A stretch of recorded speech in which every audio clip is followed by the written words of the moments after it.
I think it would be a good idea to start right into our tooling. And I want to step through the tooling to be sure that every one of you understand the tooling and can have the same setup installed at his browser and at his virtual machine. Okay. So first of all, I have here Firefox, and who knows how the development tools of Firefox can be started? Can I continue on? Control U or something like that? Control Shift C. Ah. So that's the way I do. And if you look here at the network, then we see the requests are going out, and we'll see how long it takes for these requests to go out. So maybe that would be useful to you to have these tools. And if you say, let's say, inspect element, then you will find the source in the element shown in the source code. Do you share your screen? Oh, no. Hi. Okay. Hi. You're right. Hi. I got a problem with Firefox, but I just installed Chrome now. Okay. Welcome. So you have just started, and we are talking about tools, and I've shown Firefox setup and how Firefox development tools can be used. So I think the next interesting tool is Burp Suite, and at Burp Suite, I think you should switch the intersection off. And if you have configured Burp Suite in the right way, then you can switch back to target. And if you, so I will just clean it up.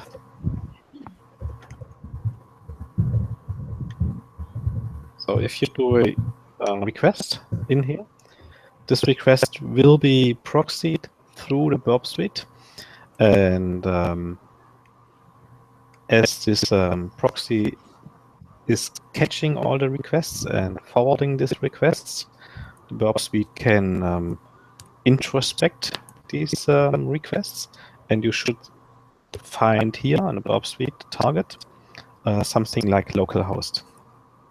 And then you can see categorized by URL which requests are sent out and which ones come back. So does this work for every one of you? No, for mine doesn't work. Okay, so if this doesn't work, typical mistake is at the preferences. I think it's advanced network settings. Then you should watch whether you have configured the proxy, and there should be no exception for localhost proxy.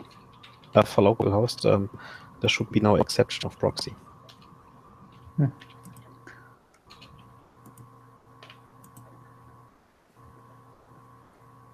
Okay, Jan, Clemens, does Burp Suite work for you?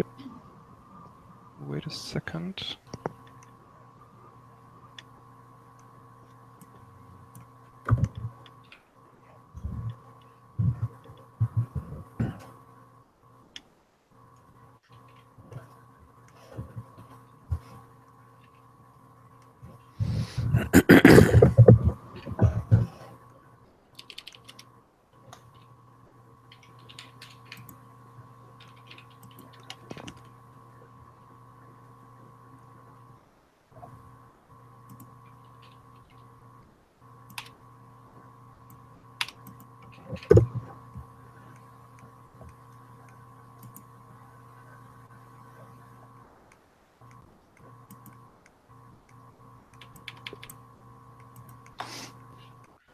the juice shop doesn't appear in my target sitemap in the burp suite.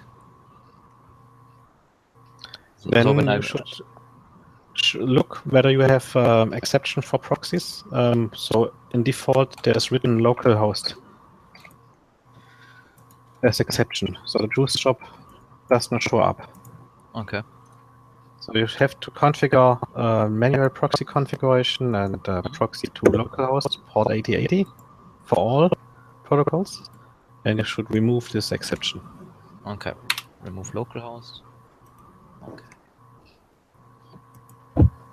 What are we currently testing? So my juice shop is running and my shop is running. Yep. So we're testing whether the tooling is set up in a right way. So you will be able to follow the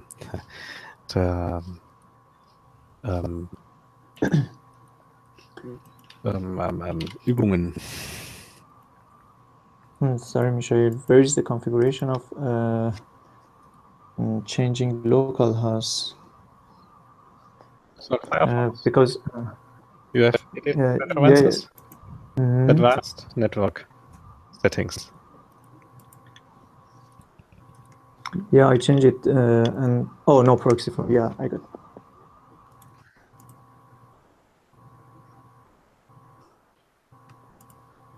So Ali, for you, Burp Suite is going to work?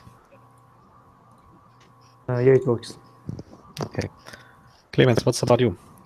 For me, it still doesn't show up in sitemap. So does the juice shop appear on your browser? Yes. And localhost is not shown up here. Mm-hmm. So maybe you can switch on screen sharing and show. Wait a second, I will... yes, okay. So we can have a view on your setup. I think you have to restart Firefox after you remove the localhost, and then it works for me. Okay, Okay. let me test that.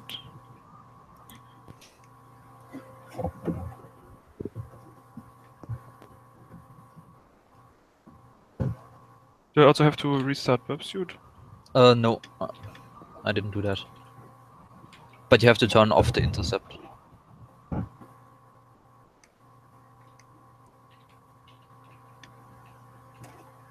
So we have to click start attack or where's the intercept? Intercept is under proxy intercept. So, okay, I can share screen again. So in proxy, there's intercept. You can switch it on or off, and you should switch it off.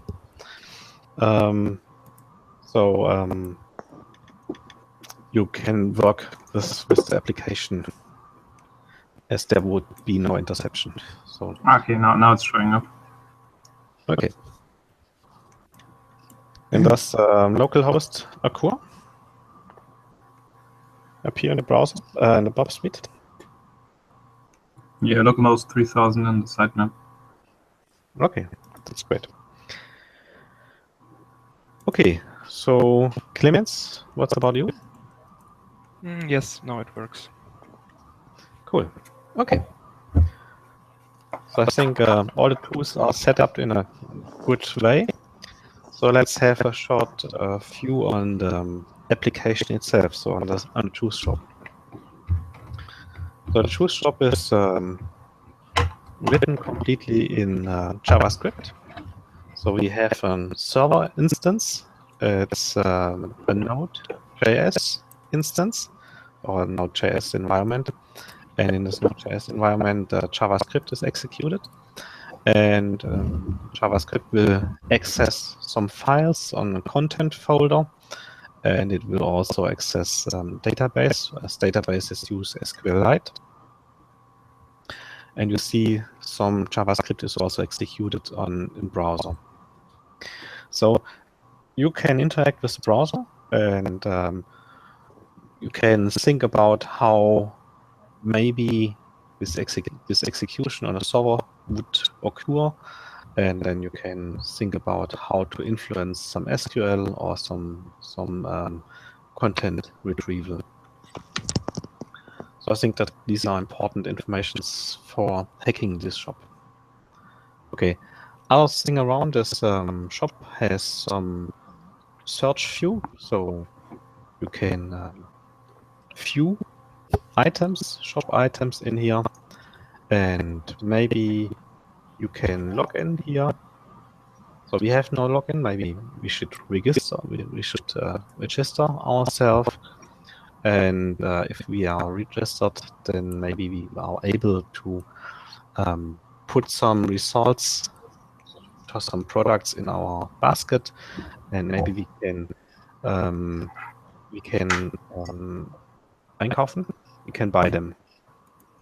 So I think at least there's the possibility to search. So we can search for juice. And we will get juicy products as result. Okay.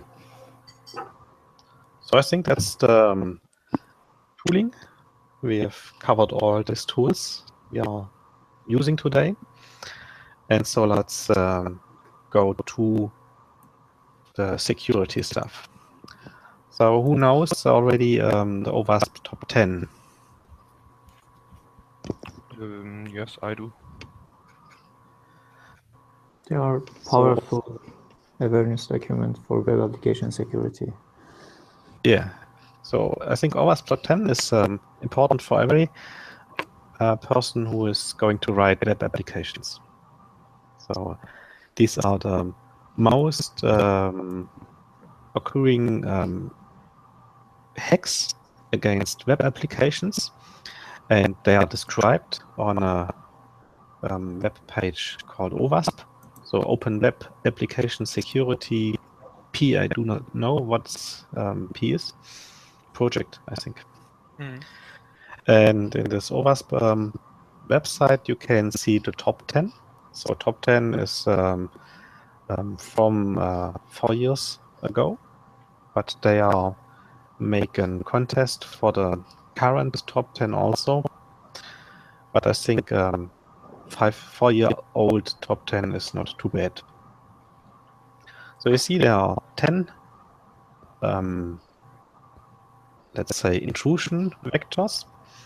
And these intrusion vectors have an order, and the top order is injection. Then we have things like broken authentication and session management, cross-site scripting, insecure direct object reference, and things like this.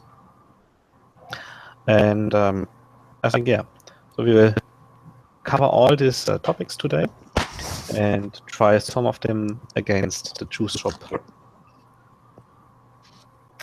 But maybe it's interesting upfront why we do security, why we think about security. So thinking about last 4 years, or let's say 5 years, do you know some security issues, some famous security issues? Can you remember something? I know that there Have you was heard a about? big hacking attack on the PlayStation Store, where some credit card information was stolen.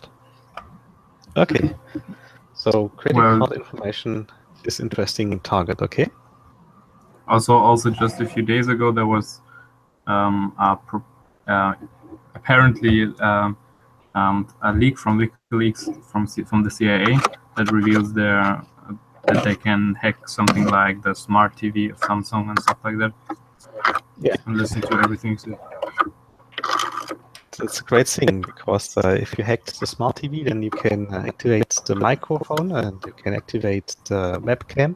So you can visit each neighbor of you and hear what they're talking about and see what they are doing. Well, I think fortunately the smart TV is not as widely spread.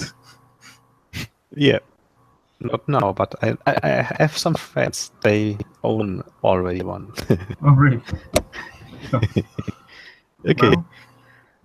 So in order to get a feeling how many value there is, how many money there is moved.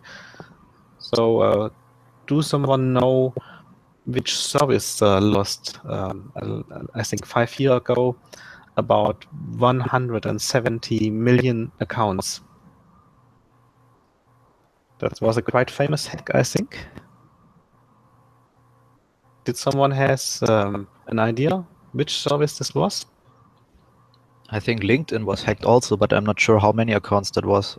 Yeah, exactly. That was LinkedIn. So they was quite lazy on doing security. So I think you have LinkedIn in profile too. So I have one. I don't have one actually.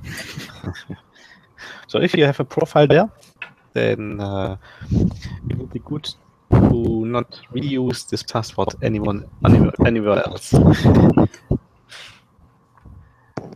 So we have another service lost about 5 million usernames and phone numbers. So, oh, that was Snapchat. Yeah, maybe. So another nice issue. I So think it was. many. Please. I heard something about hacking in Yahoo emails, Yahoo Yeah. account. Yeah. So 2 years ago. let me see. Maybe I find Yahoo. So Yahoo was quite also really large loss of data.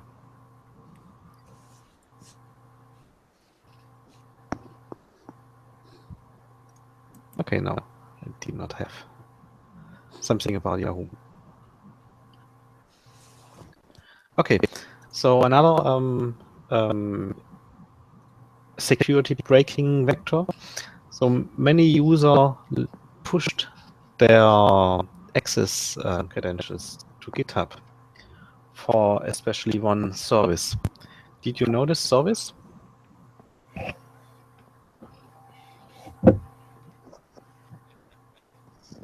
So this service was Slack. Do you know Slack? Oh yeah.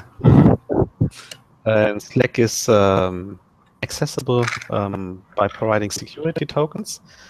And many people just automated things on Slack, and they are pushing their scripts to GitHub. And the scripts had also included the security tokens. So everyone knowing the security token was be able to read the whole communication of this person.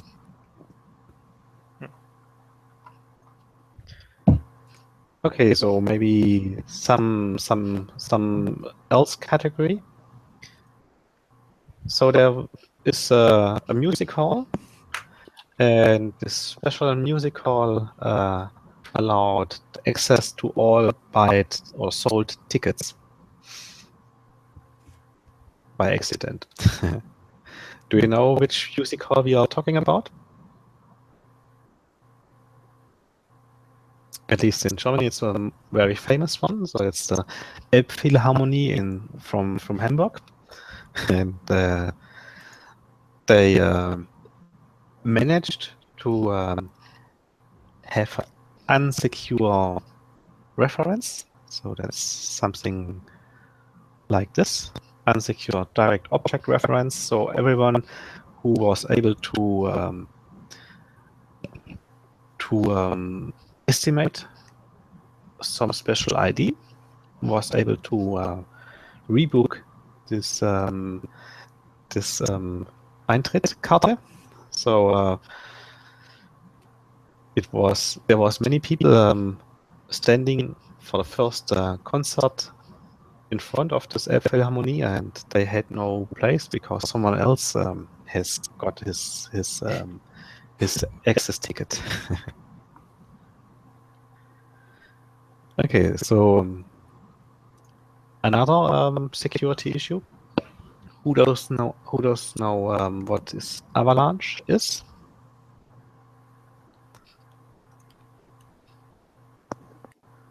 So So Avalanche is, let's say, a cloud service for criminal hackers. And this cloud service was very successful around the world. And they offered for at least 7 years denial of services attacks or distributing infected contents and things like this. So as a hacker, you would be able to buy in this service, just click and pay some credits, and you would be able to have attack against your neighbor or things like this, or against companies to get some money in order to stop this attack and things like this. So Avalanche was quite a professional kind of hacking cloud service, and it took 7 years to stop this network.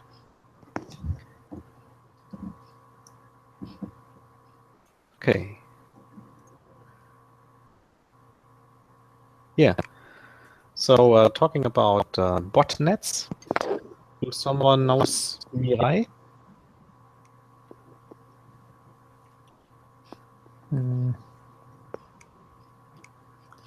Yeah, I know that.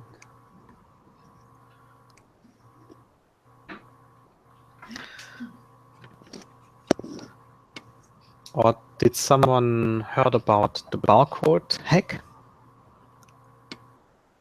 I heard the name, but I don't know anything about it. Okay.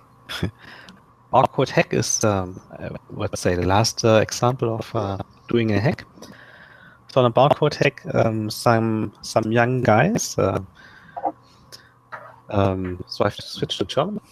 Sorry. Ein paar Jugendliche haben hier einen Barcode-Scanner als Input-Möglichkeit hier mal auf Herz und Nieren getestet. Und ich weiß nicht, ob ihr das schon mal angeschaut habt. Ein Barcode-Scanner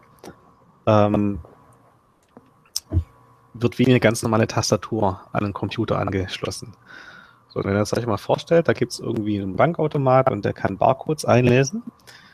Und wenn man das dann irgendwie falsch macht, dann hat jeder, der jetzt Barcodes vorne eingeben kann, quasi Zugang zu der Tastatur an dem Bankcomputer. Und die Hacker, die jugendlichen Hacker, die haben das rausgefunden und haben gedacht, naja, wir machen mal so ein kleines Heftchen mit Barcodes zusammen und haben dann quasi Daumenkino gespielt. Und war so in der Lage, dann quasi Tastatureingaben schnell hintereinander zu machen und haben dann so es geschafft, über Tastatureingaben den Rechner zu kapern. Ja, und mit dem Daumenkino haben sie es dann auch relativ schnell geschafft. Okay. Wie kann man sich denn vor solchen, sorry, I switch back to English. So next point is, what do you think how we can protect against such intrusion or such security breaks? Try to figure it out where problems can occur and then try to prevent them. Yeah, for example, by doing some tests such as penetration test or maybe injection test. Yeah, so these are some methods to make it harder to intrude. So it's some kind of having onion shells around your software, and each of these onion shell maybe is a firewall, or maybe it's a special kind of monitoring, maybe it's a penetration test, and each of these methods, of these actions would make it harder to break a software. And one of these important methods is to do training, and that's what we are doing right now. Okay. So let's go to the details, to the important details. And I will not follow the importance order, but I will we will start with the most easy one, and we will start with this insecure direct object reference. So does someone already know what this is? Insecure direct object reference?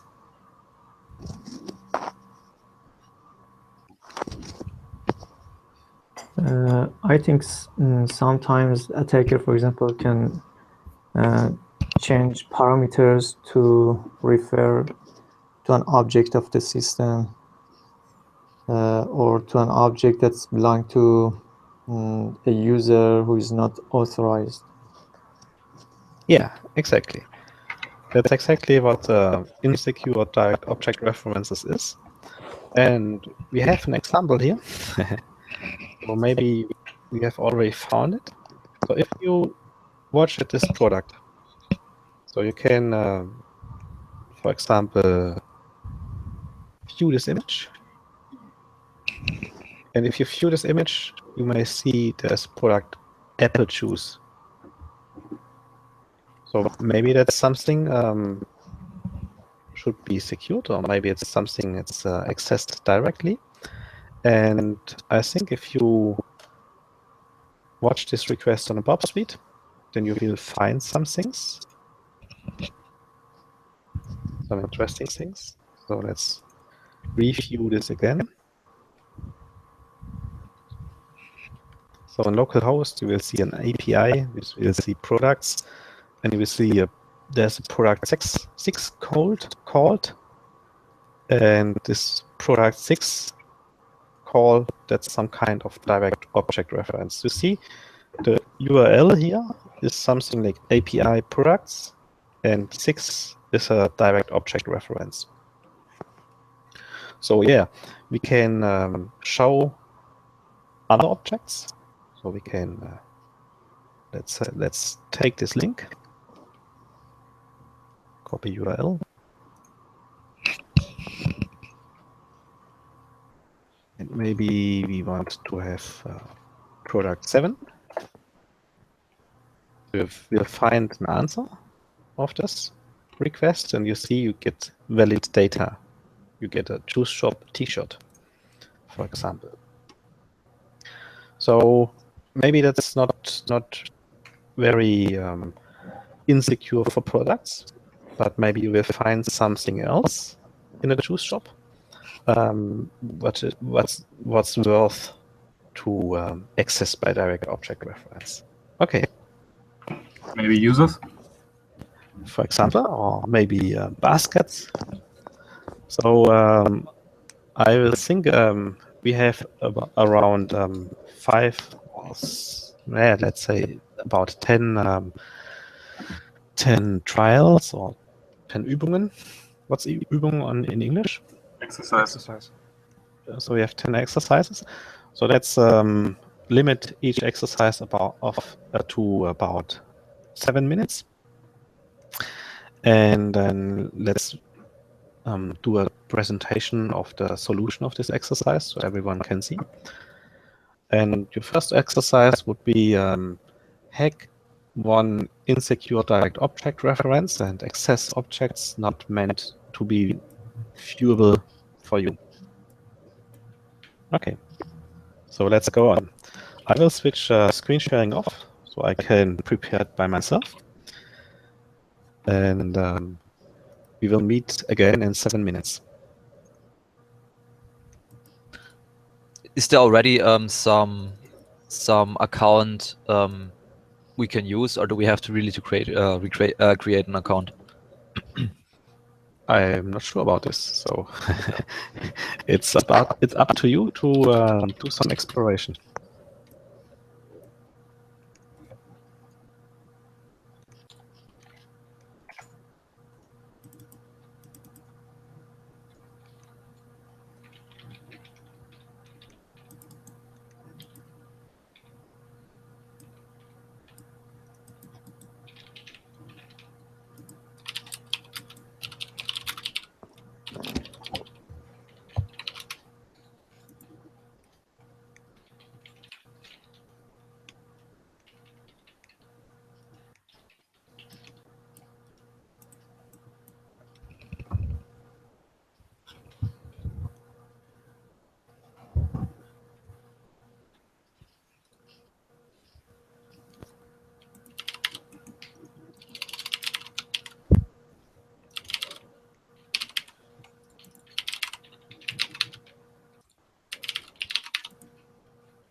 Or maybe there's something I can show to you, or tell at least. If you stick at a burp speed and if you do a right click on some request, then you can send it to some tools. And send something to the repeater is a quite good idea to do. It's a quite useful use case. So, can you follow this? What does the repeater do? Just send again? The repeater can repeat a request again, and you can modify the request in front of let it repeat it or send it repeated.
Okay, 7 minutes.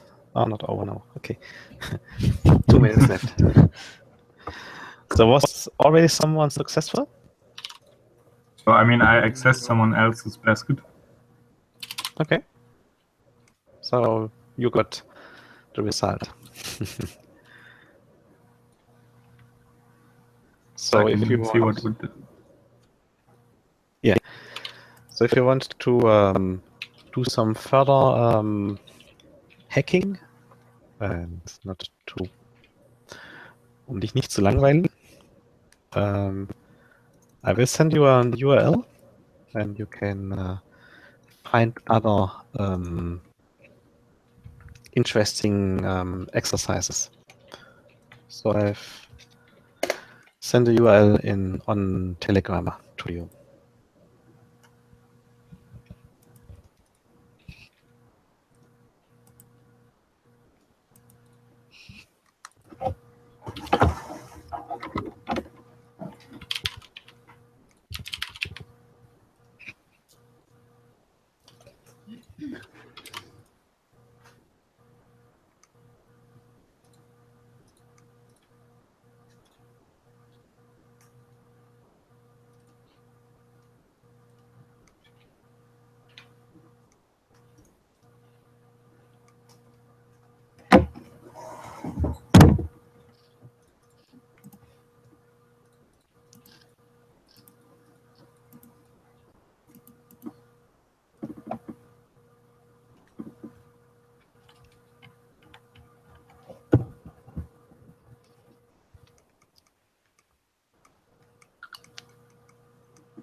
So someone else already successful?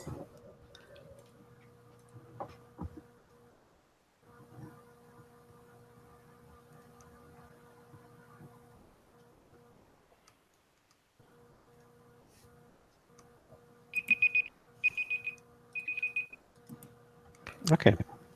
Yeah. Now 7 minutes over. So does someone want to show which way he is chosen? And so we can discuss.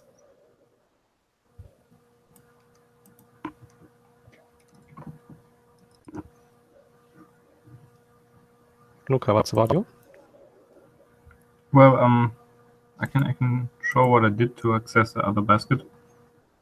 Hmm.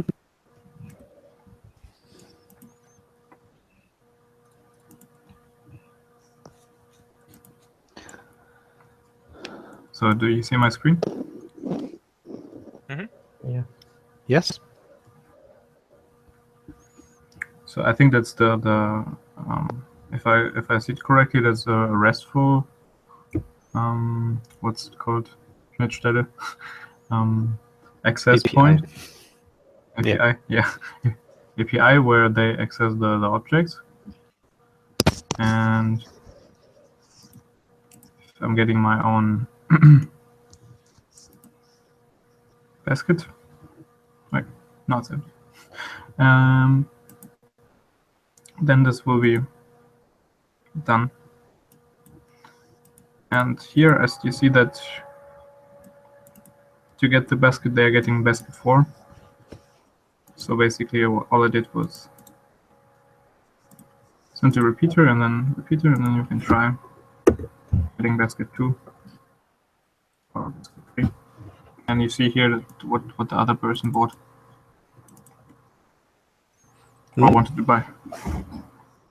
Exactly.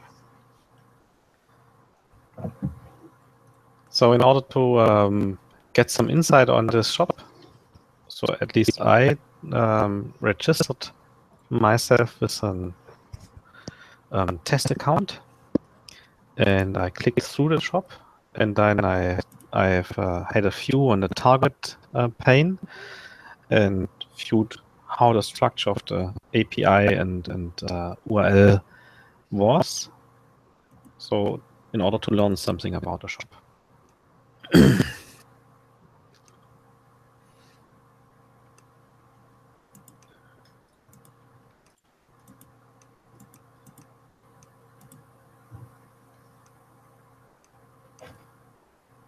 Okay, so are we ready to proceed to next topic? Then let's talk about broken authentication and session management. Do someone know what is this about? And can try to explain?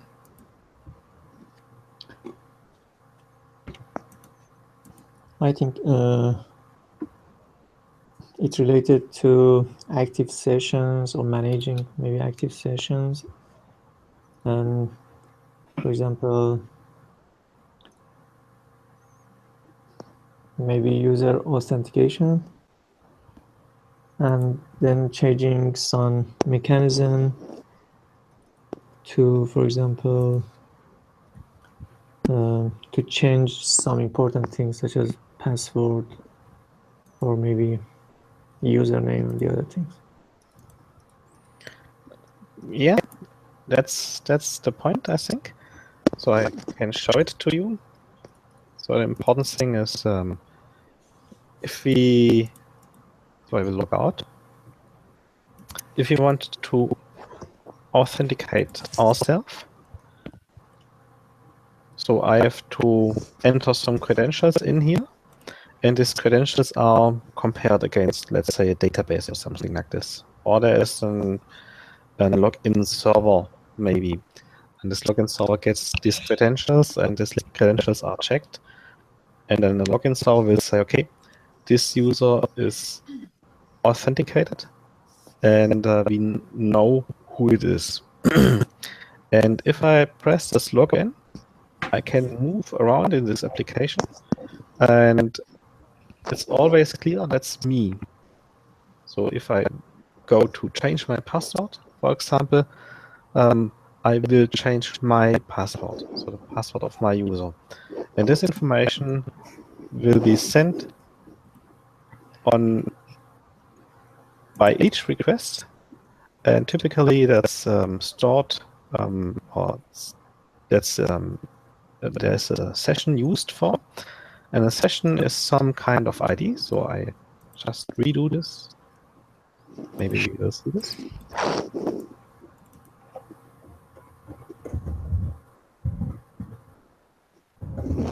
Let's say for this REST thing. No. Socket.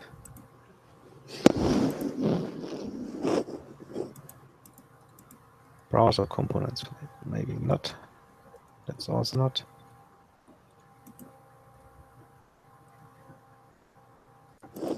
So they have got images.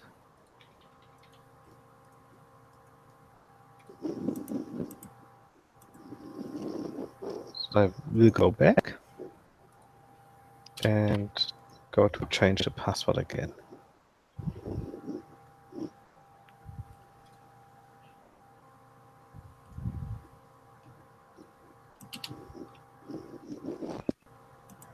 Okay, I'm not sure whether I can show it to you, but typically, as soon as I have logged in, I will get some cookie value assigned, and this cookie is stored in the browser.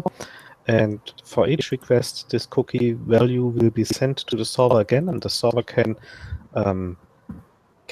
see at reading this value which session it is. The session is bound to my login data, so it's bound to me as user. So it's bound to my user. And as you see, this cookie will be sent as a header, and it's sent in plain text, like every HTTP request is sent in plain text, so everyone can read this session in here.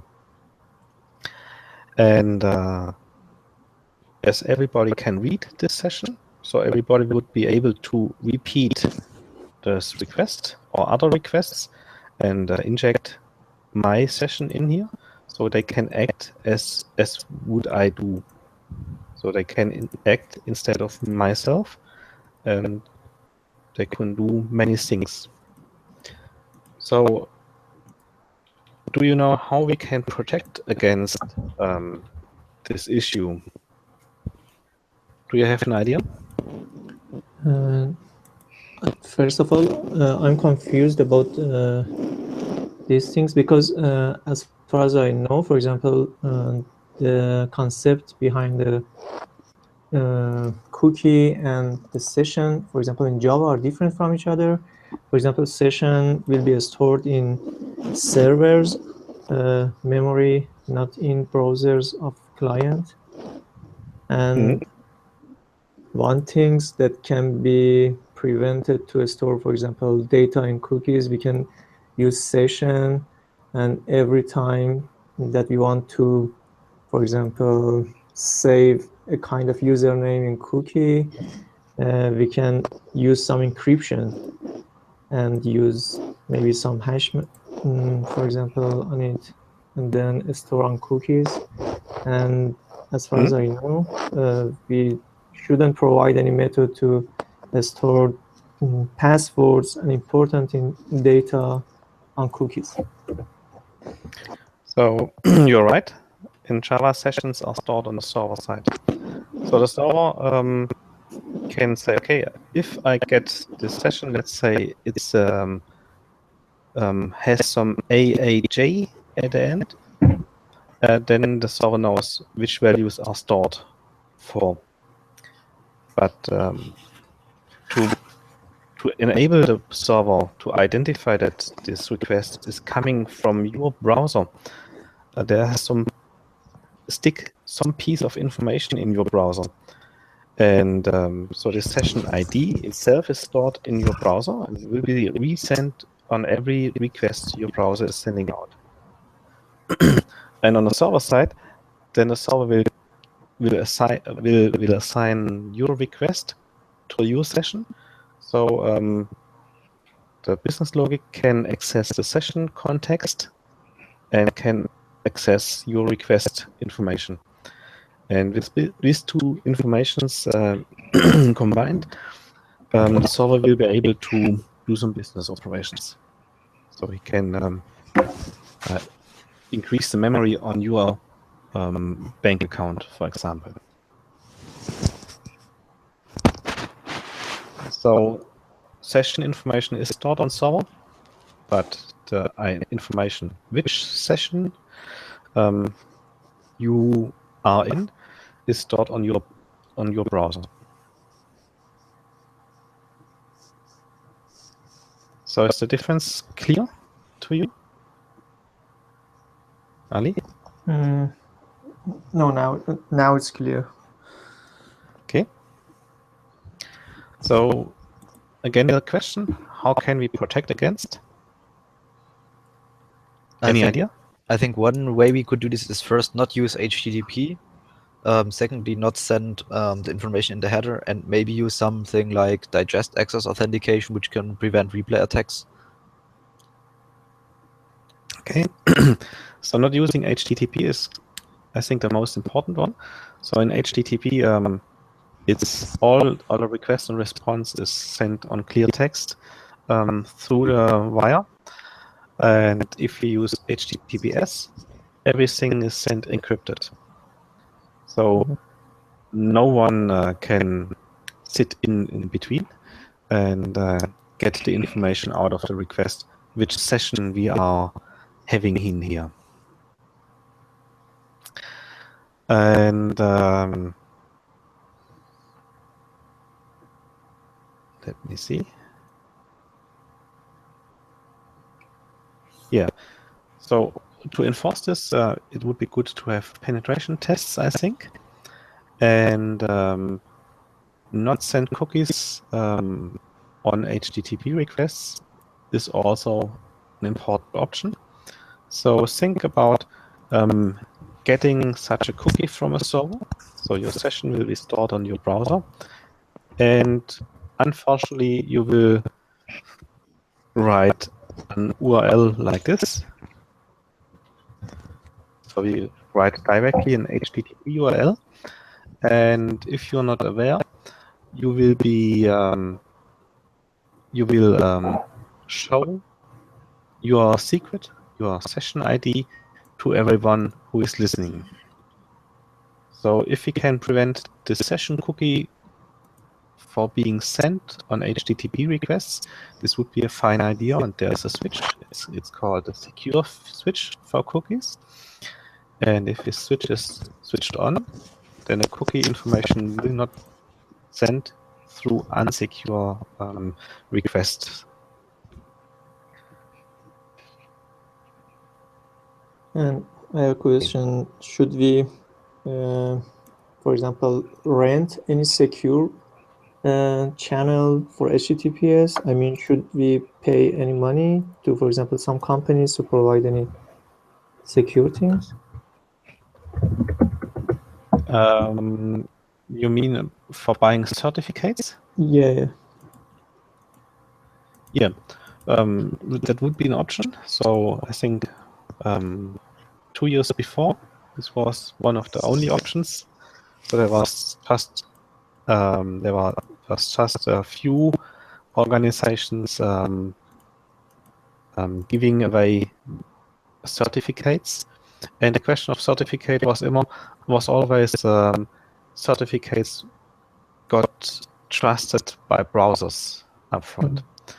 So you always would be able to create your own certificate and encrypt communication, but most browsers will not know whether they can trust your certificate or not. So they have the unsecure sign in the browser. And many companies made money out of selling certificates. But I think since 1 or 2 years, there is Let's Encrypt initiative. And Let's Encrypt is providing certificates for free. So we are using Let's Encrypt certificates, and I think many other people do also. So there's no longer the need for pay much money for certificates. Okay, and the next question is that is there any relationship between the amount of money that we are paying to that company and the bandwidth that we are using in that secure channel? Because I mean, for example, can we send any stream, videos, audios, behind the HTTPS, or would it be related to, I mean, the amount of money that we are paying, would it be related to the bandwidth that we are using? No. So I think the bandwidth depends only on your provider.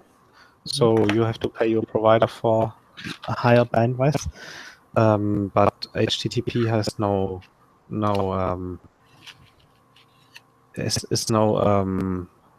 impact on this.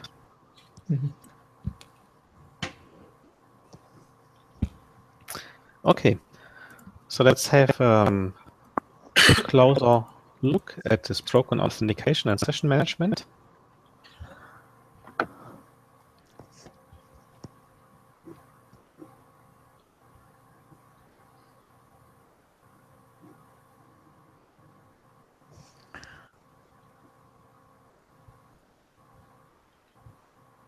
Okay, yeah.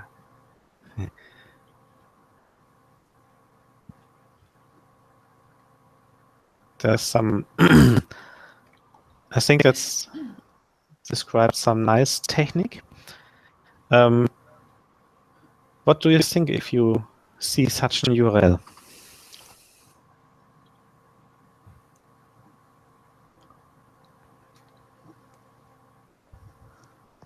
Well, it seems like anybody can use the session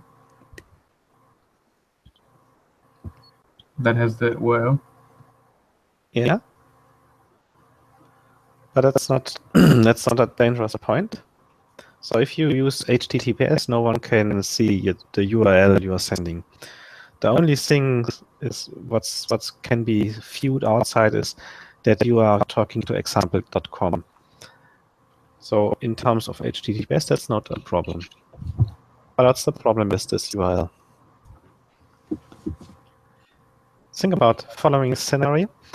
A friend of you send a mail to you and says, "Hey, Luca, in Moscow there is duty-free sale, and watch this cool, let's say, Samsung Smart TV. You can buy it for, let's say, 10 euros. And you do not see this complete URL, but you see only the the visible part of this URL. Maybe there's some text. Its text is describing super cheap smart TV. And you press on this, and there's a session ID hidden in there. And you are going to the online shop and say, "Oh, cool! I've seen this smart TV and I want to log in to get this."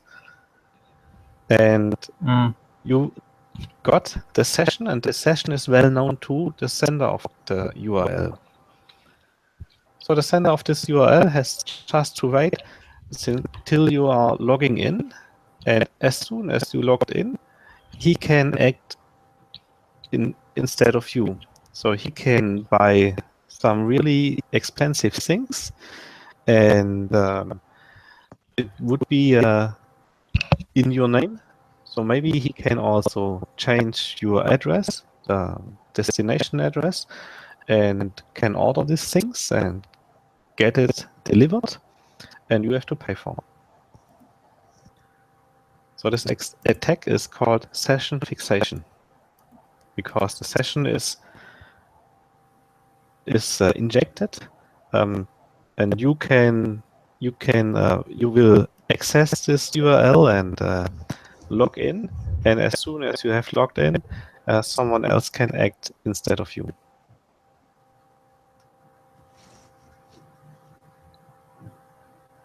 Okay, so that's the topic insecure or broken authentication and session management. Are there some questions from your side?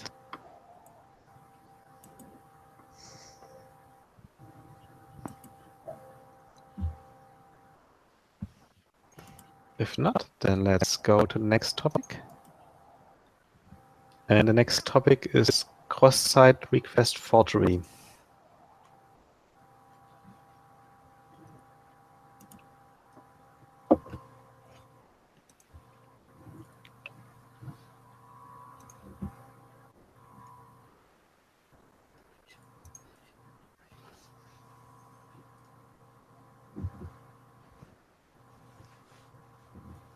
It happens, I think, whenever malicious scripts are injected into the site.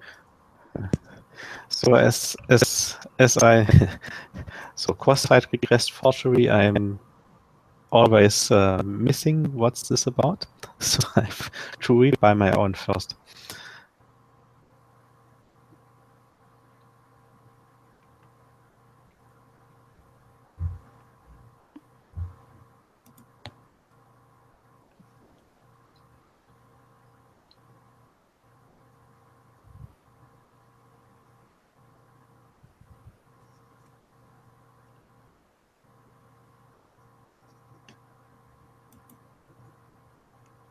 Okay. Cross-site request forgery has something to do with authentication. So assume we are already logged in, and if the shop is missing to authenticate each of these requests, maybe the shop will accept requests which are changing some state. So maybe the shop will accept requests to put something in a basket, or maybe the shop will request change password for people other than me. So that would be your next exercise. So try to change a password of someone else. So maybe there are some users already registered in your shop, or maybe you should register just a second user, and then you should try to change his password.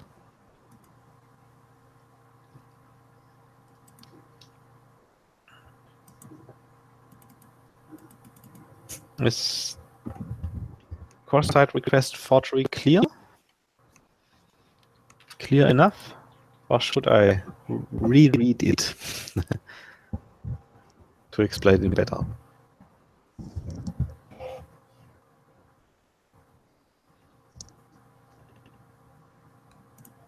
Okay. So no question means yes, I think.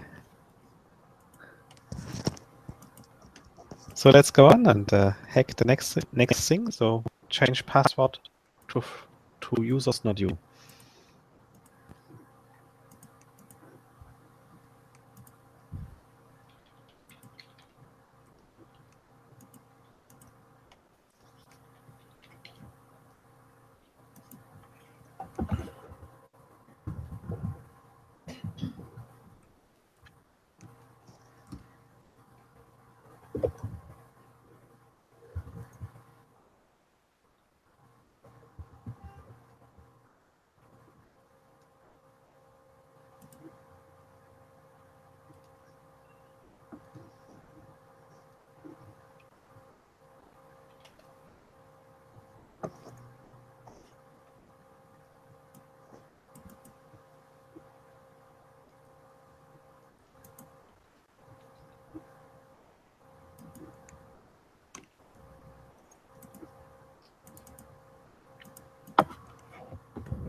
Someone has already an idea?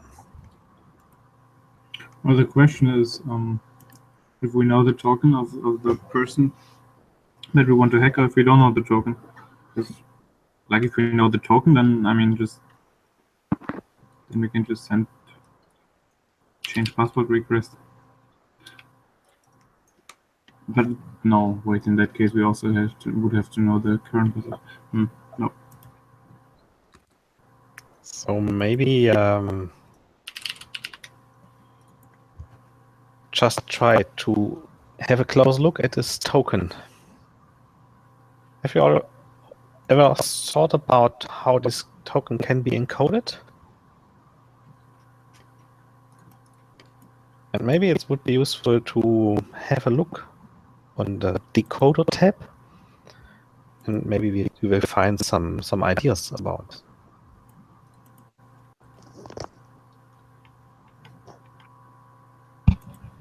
The URL that contains the parent and the new password can be seen. So, and the parameter will transfer by get. So I think you can just change the passwords with someone else's username. Yeah, but you should find out how to switch to this context of the other user. So you can change your password, that's true. So did anybody have an idea? Well, I just decrypted the token, and I'm just trying to figure that out. Someone else did this too? How did you decode the tokens? So maybe Luca, Well, you just you will be able to show. well, I'm not finished, but I can of course show how to decode the token. So, you see my screen? Yep. Yeah. So, if you change your password, you I think it's also now it's here. Then you have the token here. Mm-hmm. Right click, send to decoder. Decoder is, was it? No. What was it? Base. Yeah. It's decoded. It's then decoded as base 64. And here on the side you see the data.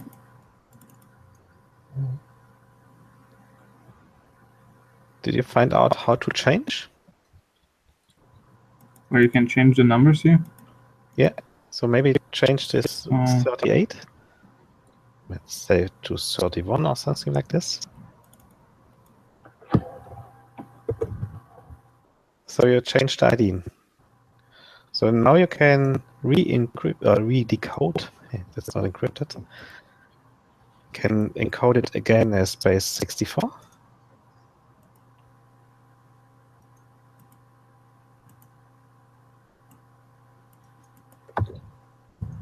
And then you can copy this token and go to the repeater and repeat the change password.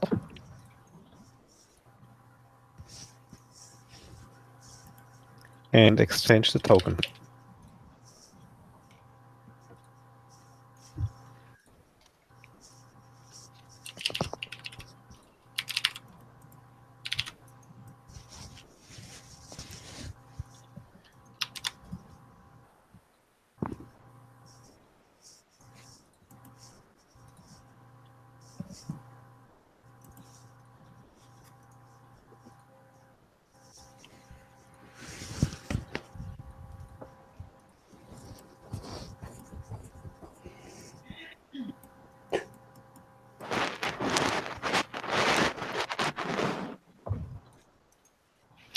Well, that didn't work. Wait. Blocked illegal activity. Yeah.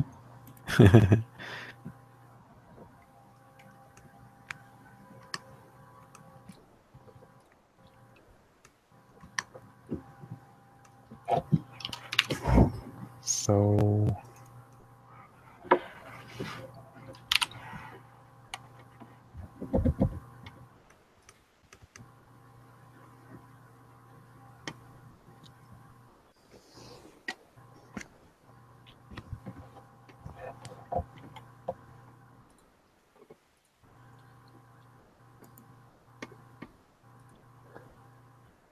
can't remember the solution.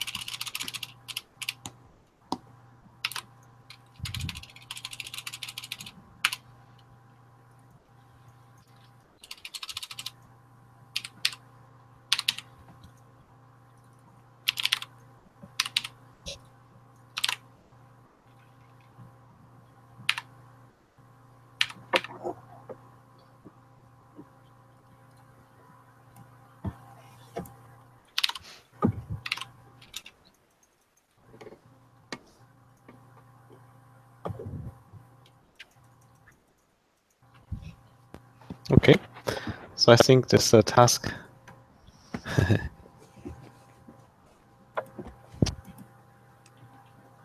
oh, okay.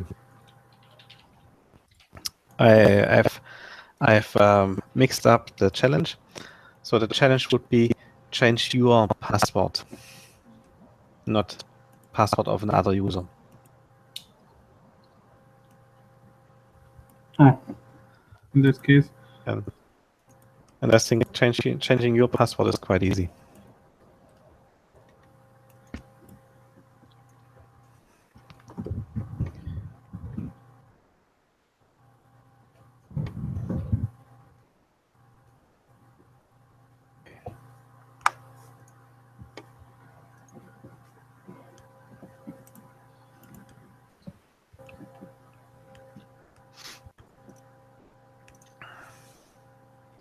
Did you manage it?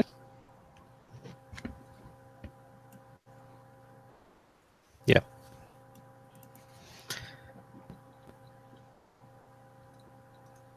Sorry for sending you in the wrong direction.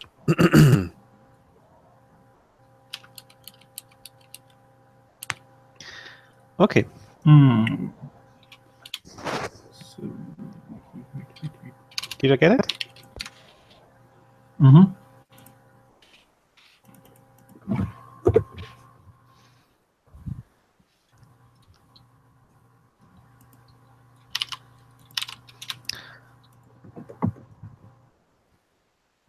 So Jan and Clemens, did you get it also? It is the password in this token. Is this hashed? It's encoded. Base 64. Yes, but But the whole token is change- encoded in base 64. yeah. And the password itself should be hashed, so you can maybe find out which kind of hash this would be. But I think that would be another task.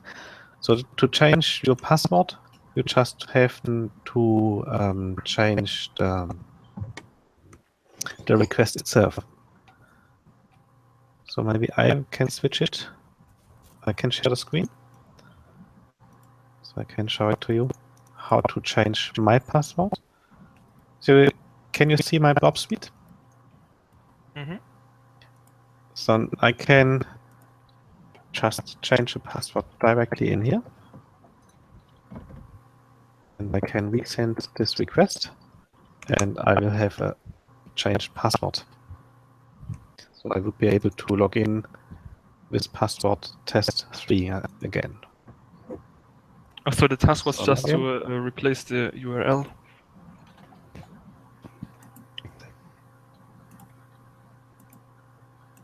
Okay, so password 3 is working. So let's not stick too long on this exercise. Let's go to the next topic. So next topic would be missing function level access control. Or you can rename it as missing authorization. So authentication is the task to identify someone, and authorize is the task to find out whether someone is allowed or not to execute something. So have you seen? I'm not allowed to change other people's password. So that's approved in here. But maybe we find out something else to experiment on. So maybe we can have a view on this complaints, or we can have a view on the contact. And maybe we can alter some entries in here, or maybe we can add entries in name of someone else. So as we already have seen on the basket, we was able to access other person's baskets, and we was able to do this because the shop is not authorizing this access, the execute of this function.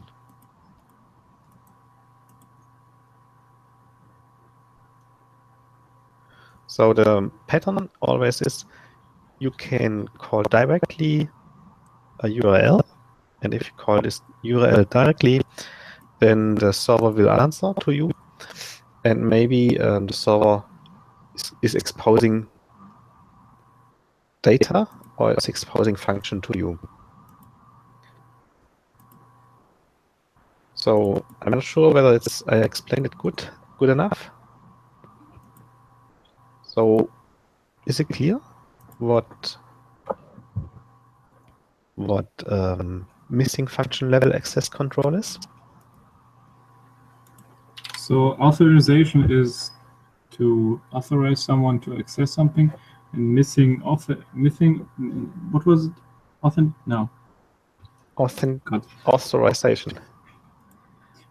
So authentication is to authorize someone to access something, and missing authorization is that there is actually no security at all.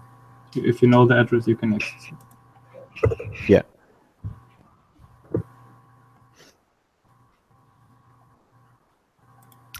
Okay. Then we go to the next topic. It's the last one. That's unvalidated redirects and forwards. And maybe you will find something in there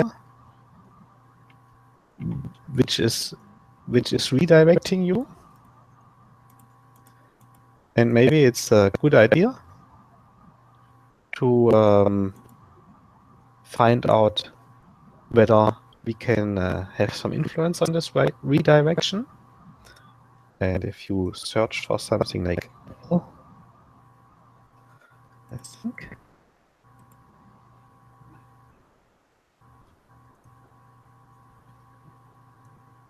So there's this. Oh, yeah. This is a redirect link. You see it? Mm-hmm. So if you go there, then you are redirected to GitHub, and maybe you can influence this redirect. As you see this URL, you can maybe create an URL redirecting this user or users to another server. So why this is a security breach? Can you imagine what can happen? You can, for example, intercept the package and change the URL and send it and forward it again to the actual destination. So when he clicks on the link, it will not be the actual link, but the link we replaced. Yeah. So imagine that you want to access your bank, and someone has injected some redirection, and you come to a site containing pictures of many women. So I think it would not be good for reputation of this bank. And so even worse, you can get some viruses or some hacking JavaScript on your browser, and so you will not longer trust to URLs of this bank. So that's the problem of this redirect thing. So let's make a next exercise at this point and try out to influence this redirect. And so I have a nice site for redirecting.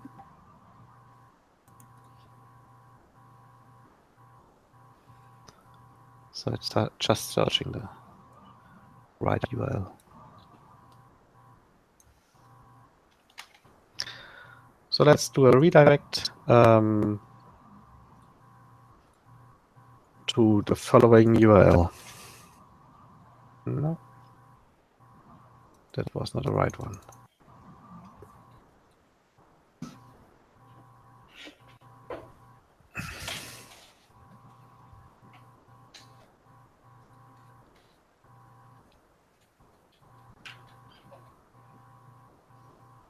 Let's redirect to this.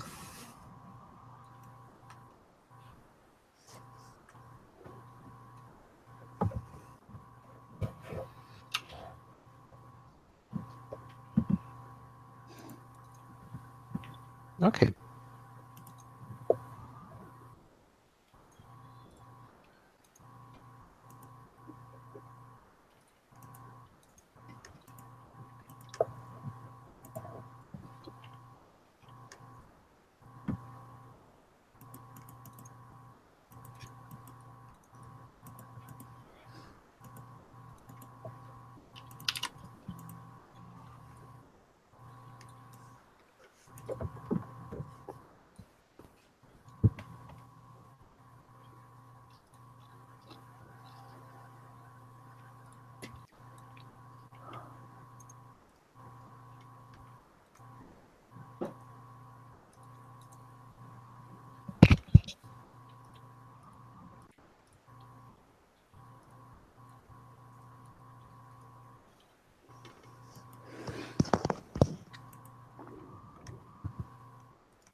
Does anybody know how I can manipulate the HTML with Burp Suite?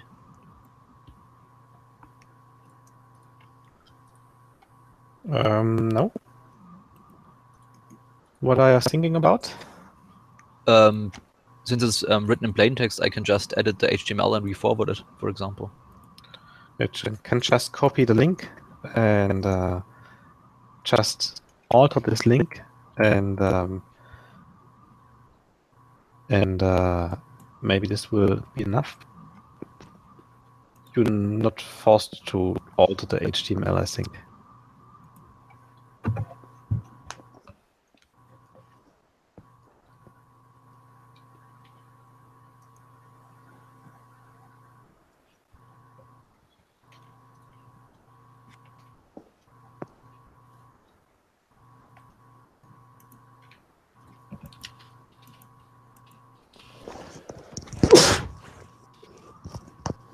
Gesundheit.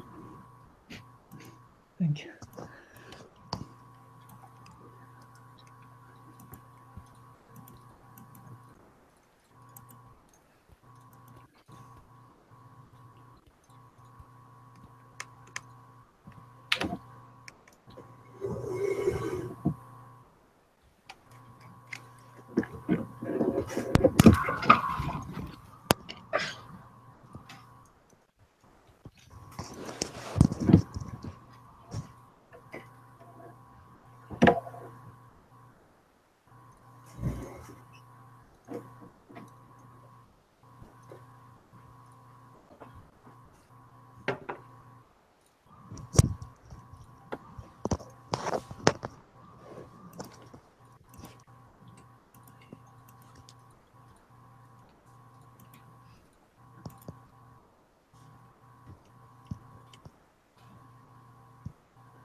So did you have an idea already?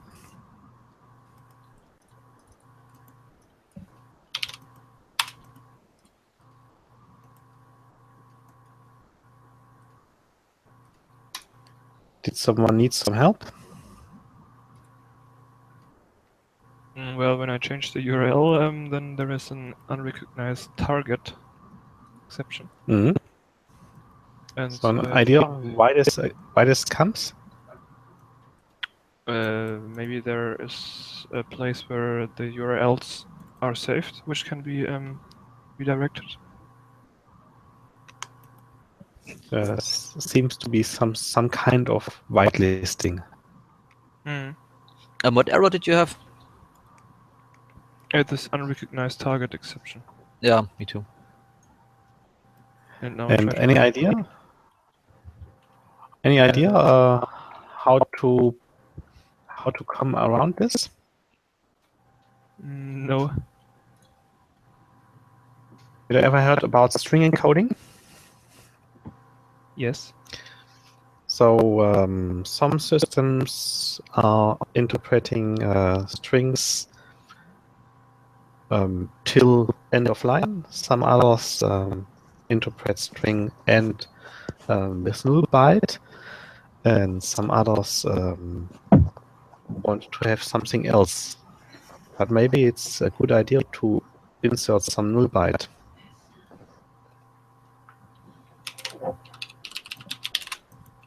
Do you know about null bytes? No. No. It's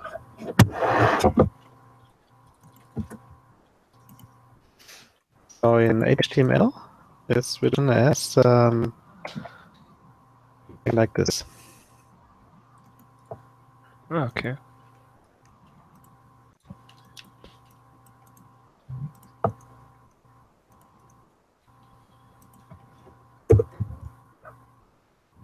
And what's the usages of it? Maybe you can insert this null byte somewhere, and maybe server is thinking this string has finished, and maybe this whitelist thing can be overruled oder ausgetrickst.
Someone solved?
decoder.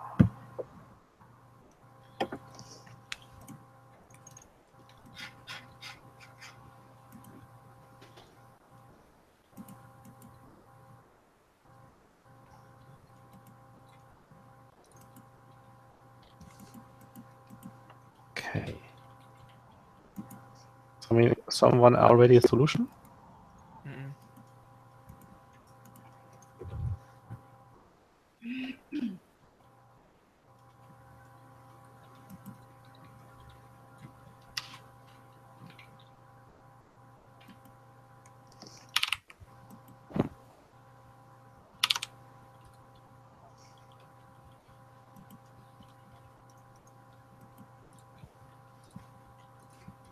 Direct.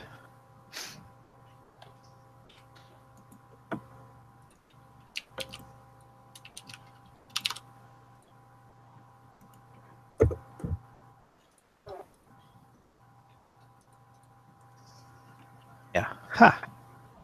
Got it. Yeah. Okay. I can show this to you.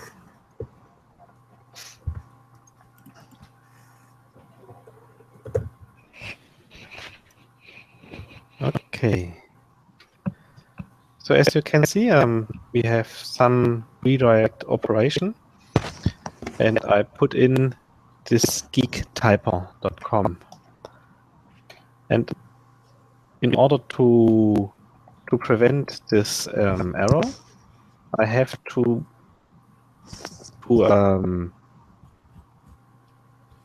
end this URL by a string like this.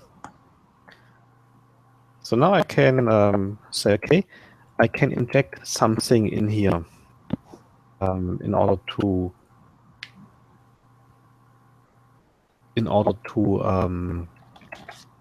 have this string finishing with this to HTTPS, but also have a valid URL in front. So I thought, okay, I will express this as parameter of this URL. And so I can do a redirect, and you see I have a parameter in here, this to HTTPS, and this thing which is keeping the whitelist working. So I'm able to inject to the JuiceShop a redirect that's going to another website. Okay. Understood? So, by the way, if you're interested in some famous films, you can find on Geektyper many famous scenes on computer films. You can see all these widgets are used in computer. So you see voice recording and things like this, and I think these widgets are used in films. So if you ever asked what is hacking scenarios are coming from, now you're knowing it.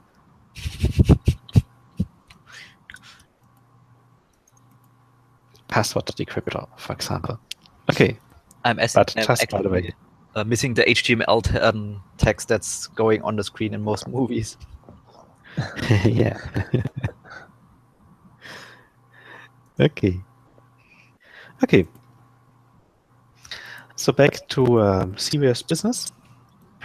I think this redirect thing we got. But now let's have a view on what's missing at the moment. So we have one famous thing, the A1 topic. It's called injection. Does someone know how injection is working already? Well, yes. For example, SQL injection, you have an input field and it is not really good secured, so you can inject some queries which are not checked, and so you can execute them to get, And what's the for trick example, the on? whole database or something like that. What's the trick on injecting queries? How do you do this? Can you make an example? For example, when I have to input my password, then I end it and extend the query with an true comparison or something like that. Yeah. So normally, if this input is not validated, we can put in something. So let's have a view on an SQL statement. So this is not working for us.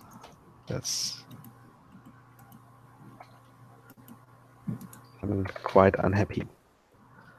Okay, so maybe we will get something like select ID from users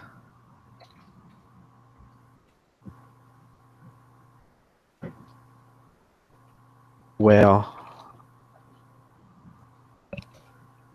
name equals, and we will have some single quotes, and we will have the value of the field entered here. And then the query will go on, and there may be an and password equals, and some other value can be entered here. So if you keep this in mind, then maybe we can enter here a value that would be valid for SQL query. So we can close the string at the first place. So if you see this query, we will close the string right here, and then we can do something which makes the query true all the times. So maybe we can write or true, or we can write 1 equals 1. And now we have to prevent the rest of this SQL to be executed. So maybe we can insert here a comment.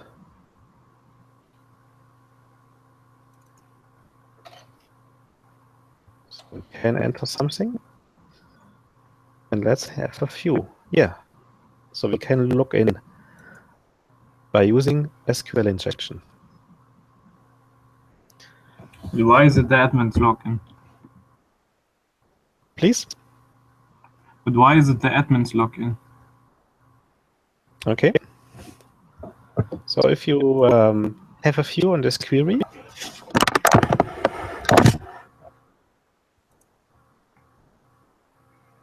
what So, your estimation? so it stops at the first correct thing, which is probably the admin. Yeah. So the first user most times is the admin user. So fortunately, we got a user with the, let's say, ID 0, for example. And yeah, so that would be the next task. Next task would be login as user Jim or user Benden. So I think there should be users like Jim or Benden.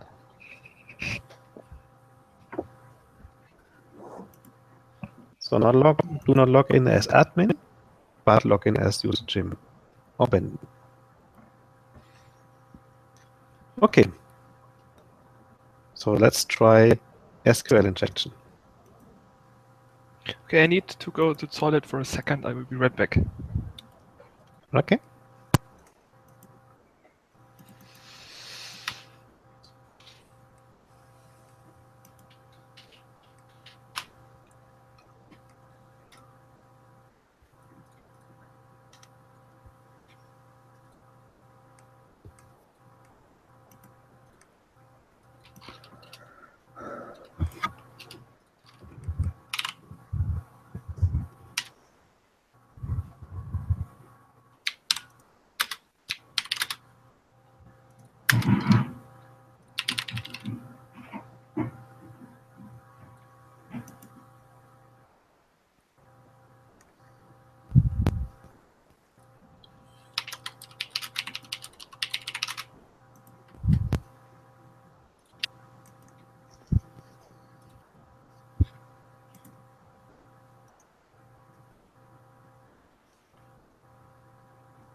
Oh, sorry, this user is not named Benden, it's named Bender.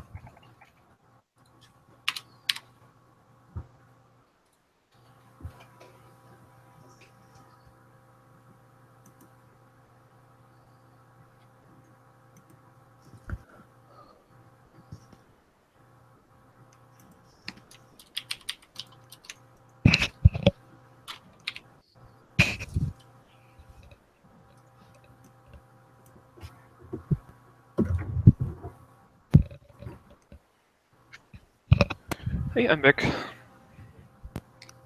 Fine.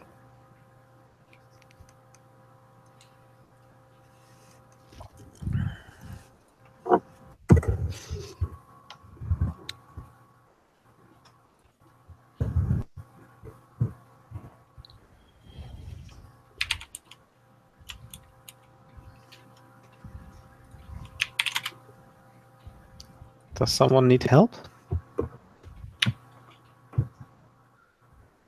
Can you show your initial query again real quick? So I've written it in group chat. Oh, okay. You can switch on the group chat. Thanks. But you maybe also will be able to provide produce an exception. So Yes. in producing an exception, maybe some secrets are exposed by the solver.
Was someone already successful? No.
Someone needs a hint?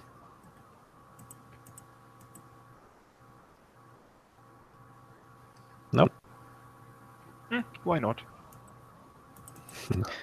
Okay. So let's talk on Telegram. So you can describe what you tried, and maybe I can write something to you.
Want to have some additional time?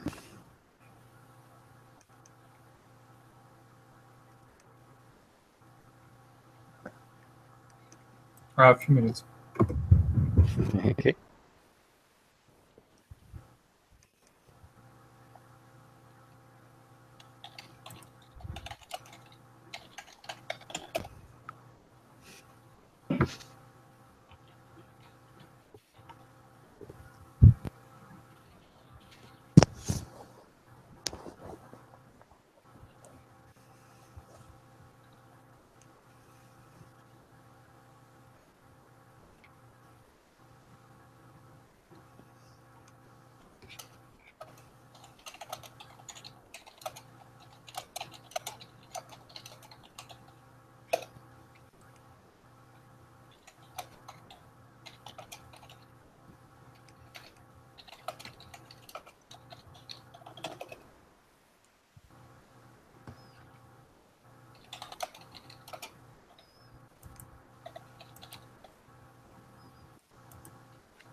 So if someone has a solution, please tell.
I got it.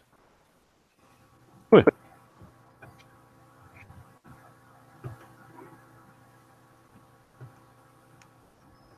Maybe you want to show? Mm-hmm.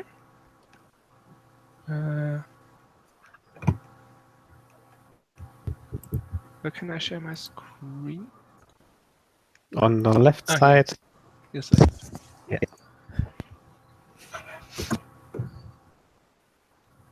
So first we can check out the query, which looks like this here. And now we can I use this SQLite like command. So I end the email and let it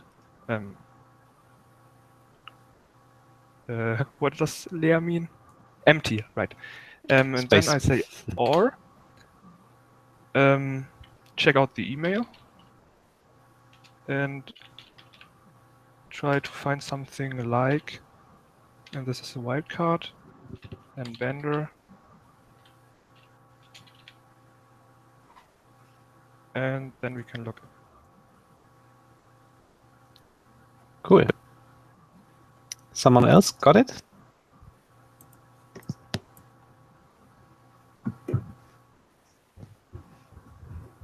Okay, I think you can try by your own after we finish the official time. Okay.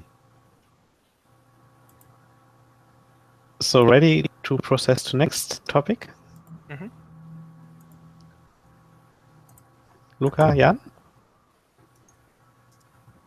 You too? Mm-hmm.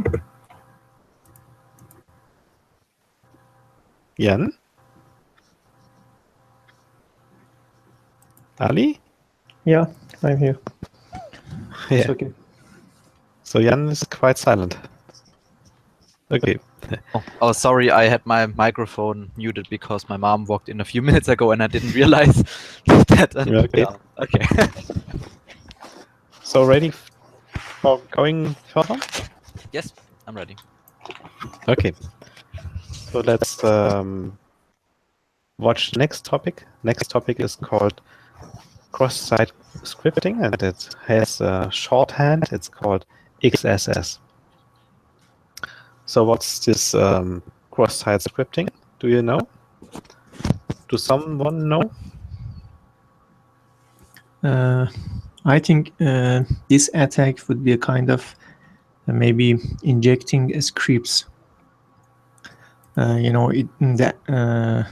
This attack occurs when an attacker, for example, send a malicious code or something else that can be embedded by a script to a And different, what's of course, end user. in there? Sorry? Do you know what's the danger in there? Yeah, you're right. So what's the bad thing in this?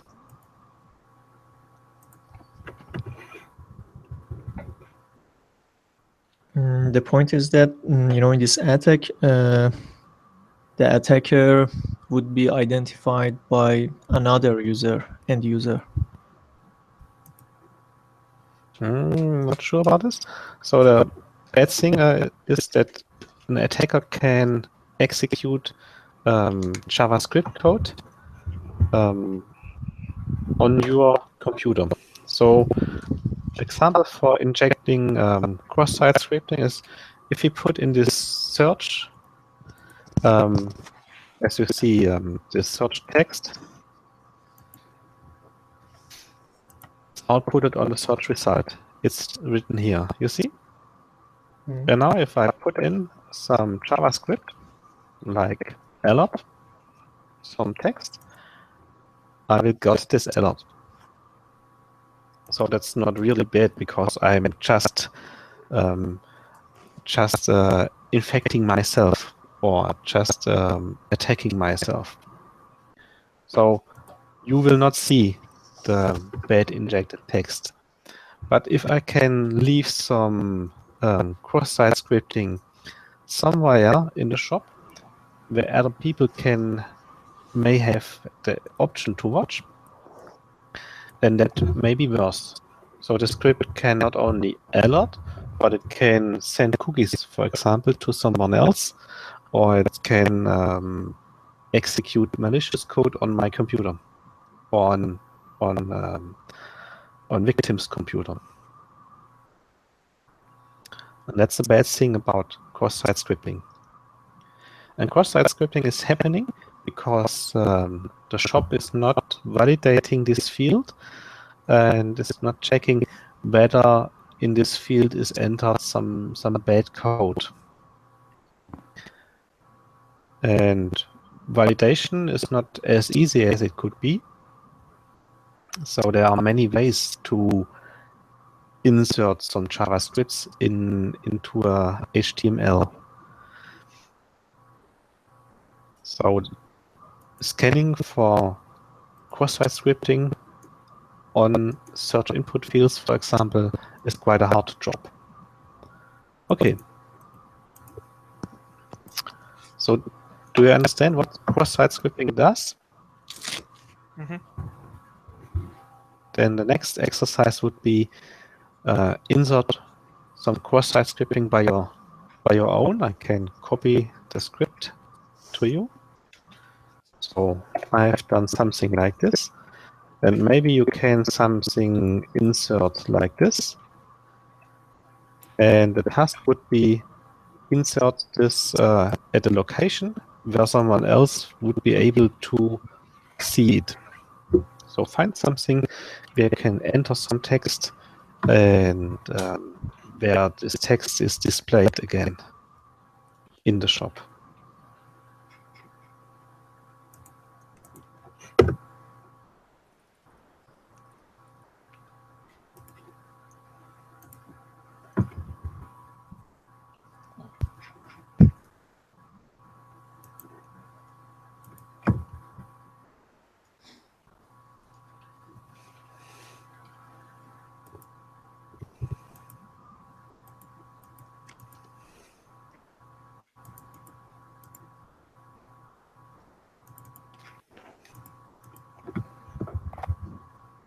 So did someone need an idea how to progress? So ask on Telegram.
Ali, do you have an idea how to attack the shop?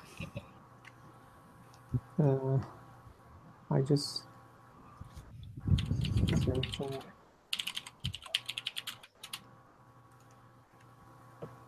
Just a minute, please. Just asking whether you need a hint.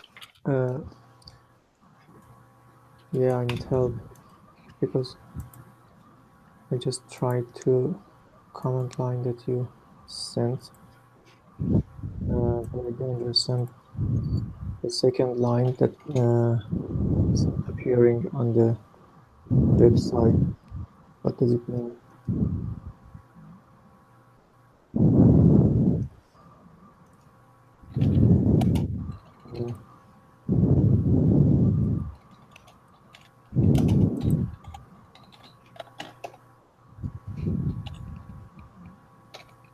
So I'll send you some hints on Telegram, okay?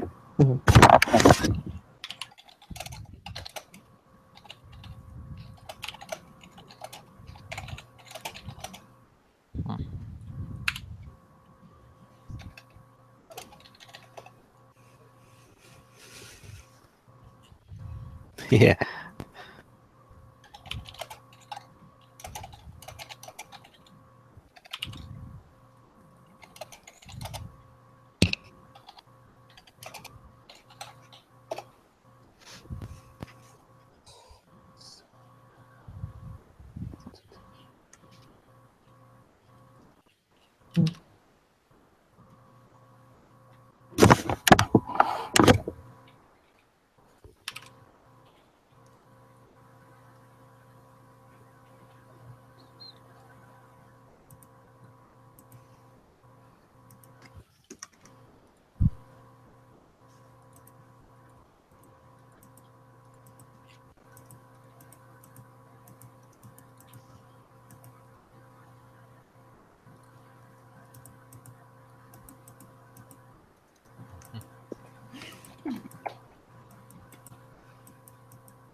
Okay, 10 minutes are over.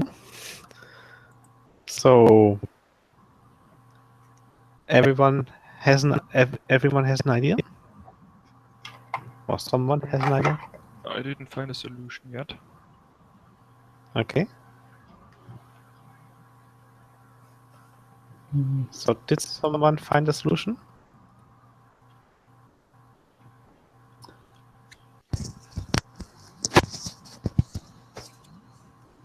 Should we do it together?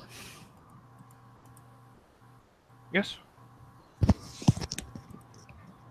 Or is someone shortly before final strike? It's not ready.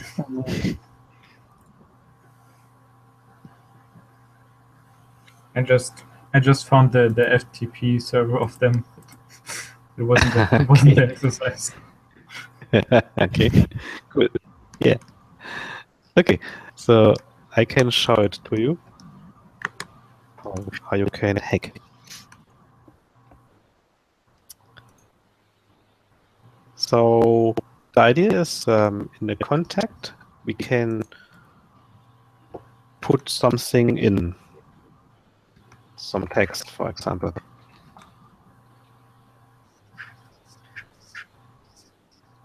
You have to So give ratings. they force us to rate them as good. Okay, so we will have some revenge in this. So if I view on this about us, we will find this some text thing. Okay. So next idea is, why not enter some malicious code? For example, this. And yes, we are rating them fine. So let's look what's the result is.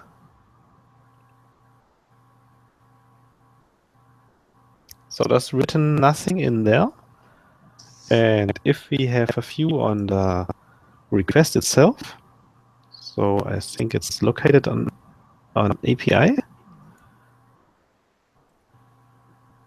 you will see that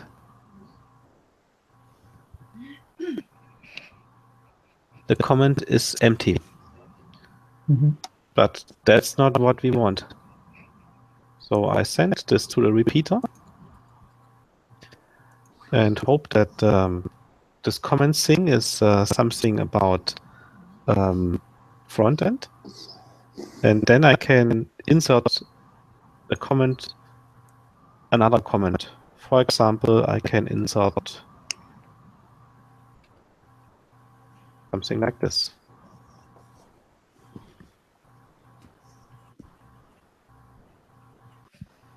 And I will send it up, and I will provide them a rating 0, because that's not a good way to force people to comment to rate good.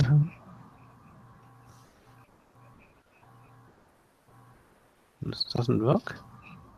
Maybe you have to reload the page. Yeah, maybe. That's possible.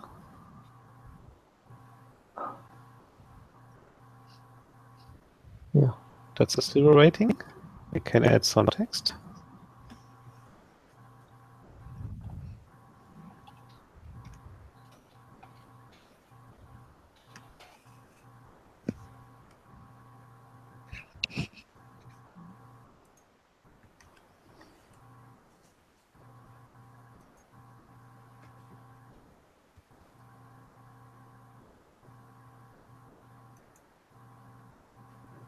Second alert, but this doesn't work.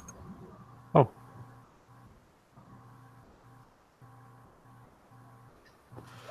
Why this doesn't work? So I have to inspect.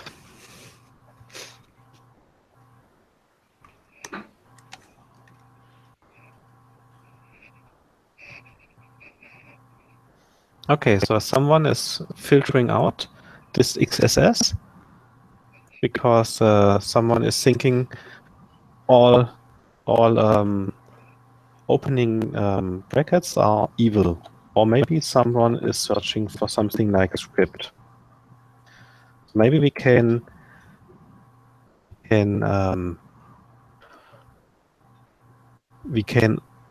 walk around this. So I will add some additional characters and watch whether this works.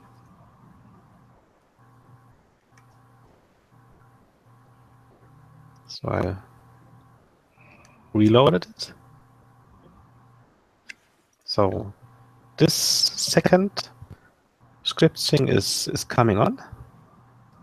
So maybe we can provide something in addition.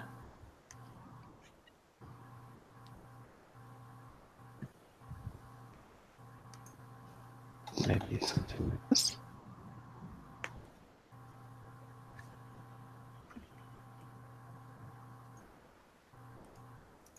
Have I said it already?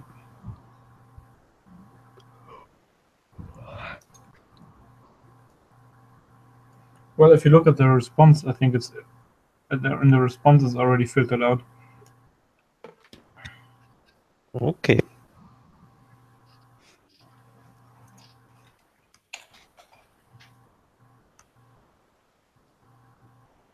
You're right.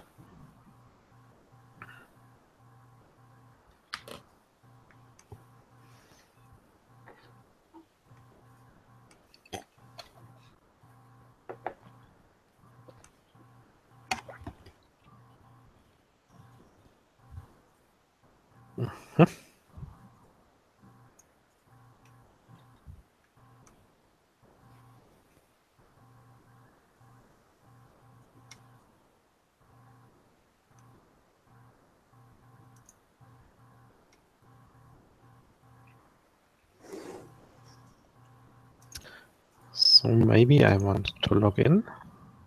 I think it's test 3 in the meantime. So there's some other place I can complain.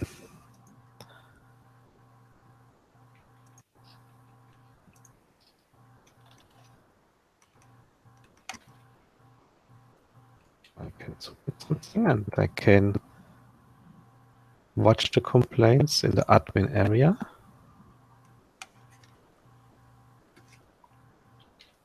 No, I can't. Oh, okay.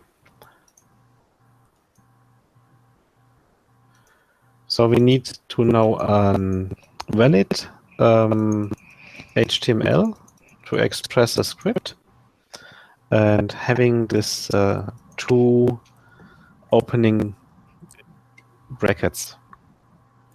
Do someone know how we can achieve this?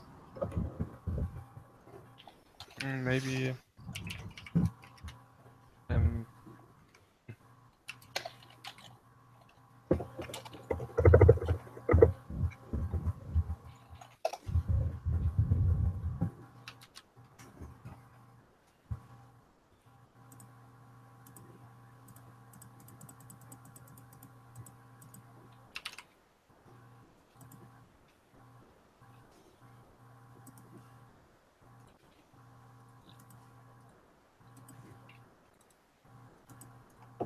So just searching.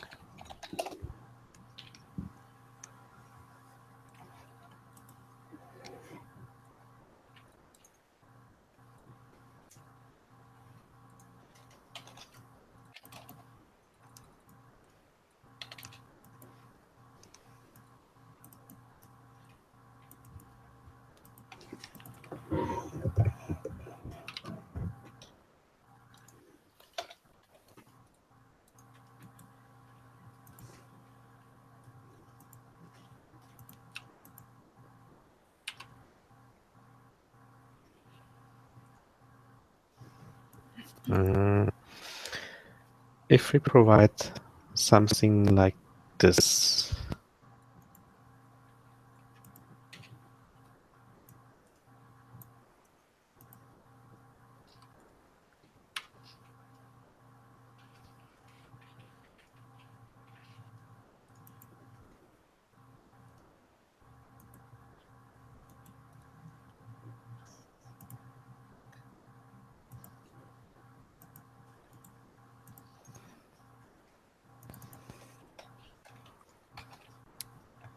maybe.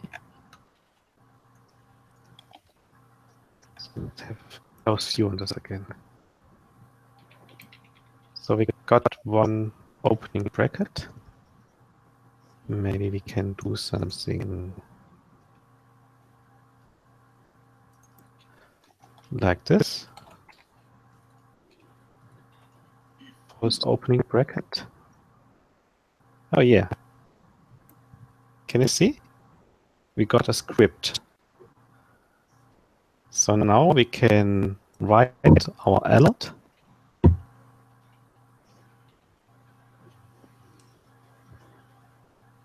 Let's see. Yeah, so it's a script. And now we need the closing script tag, and we can do this in the same way, like this.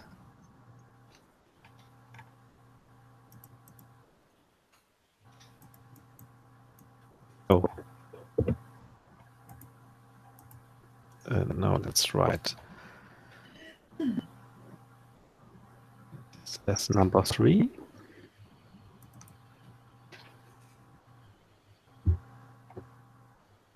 And now let's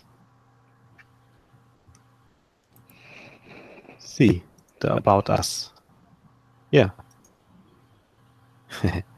Now this is working.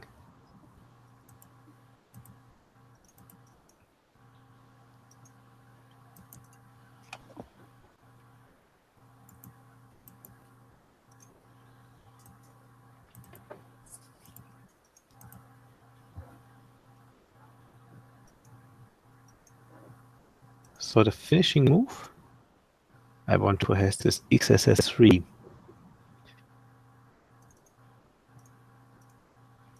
Would be called a final alert.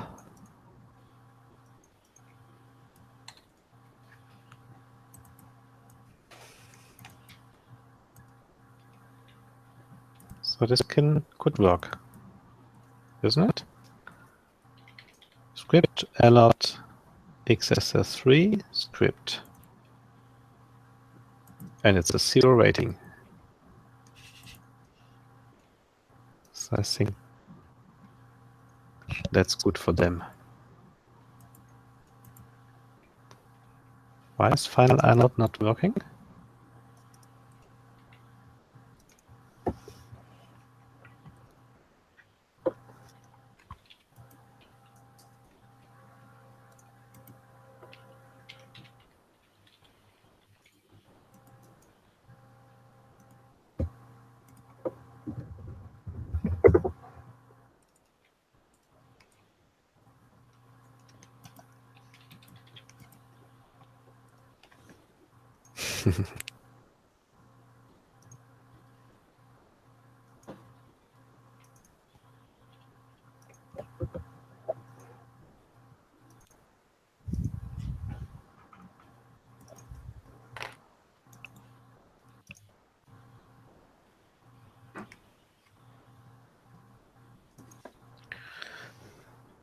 Oh, yeah.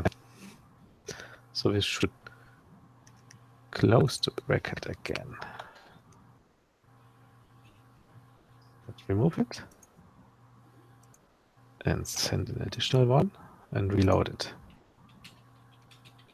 Yeah. Now we got the point, I think. Okay. I think you found the mechanism, and you know how we can provide JavaScript injection and cross-site scripting. And I found even a more simple solution. So I think we can enter something like this. And maybe we can enter this in the registration. So there this will not work, but maybe it, as password this will work. A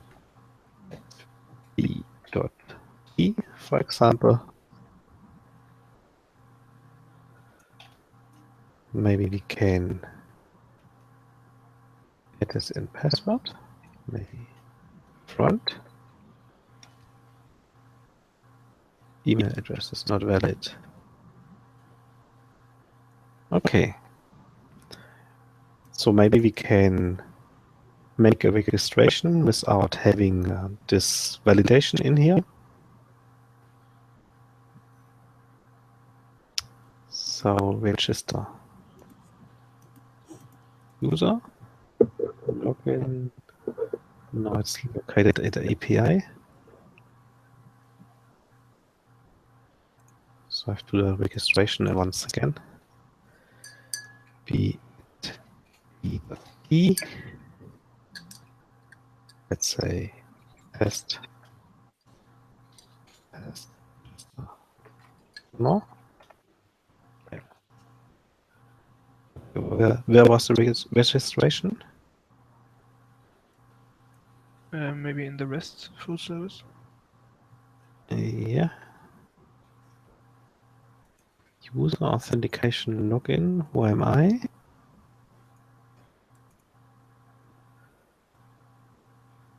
Public, I think that's not. API, it's also not. That's the registration? Yeah, that it is. So maybe we can insert here some interesting stuff.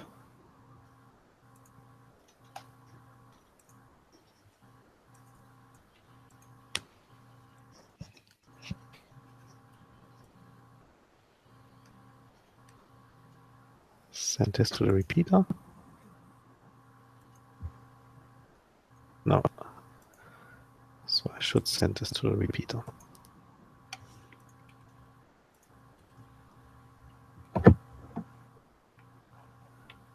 So let's enter something bad in here. And oh, no. Okay, I can understand that's a bad request. We should escape these characters. No, that's okay. And now if I watch the admin area, I will have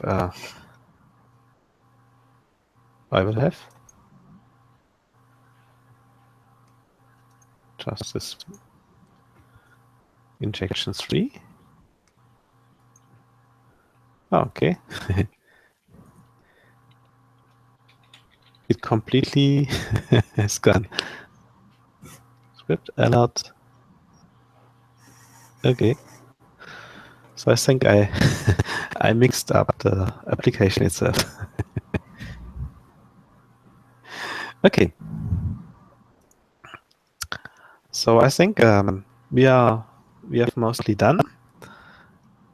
So everything we can break, we have tried out. So we have run cross-site scripting. We have thought about broken authentication. We have done some SQL injection. We have used insecure object references, and have done some attacks about missing authorization. So the remaining things is security misconfiguration. As you found, we are using HTTP.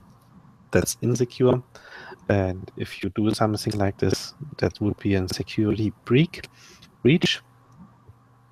Or if we configure our web server, for example, for using broken cryptography. So if we want to use SHA-1, for example, that's already broken. So this would be a security misconfiguration.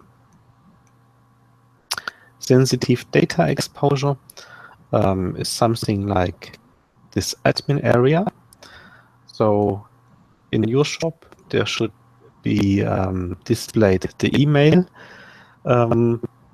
addresses of the registered users if you go to administration. And that's sensitive data exposure.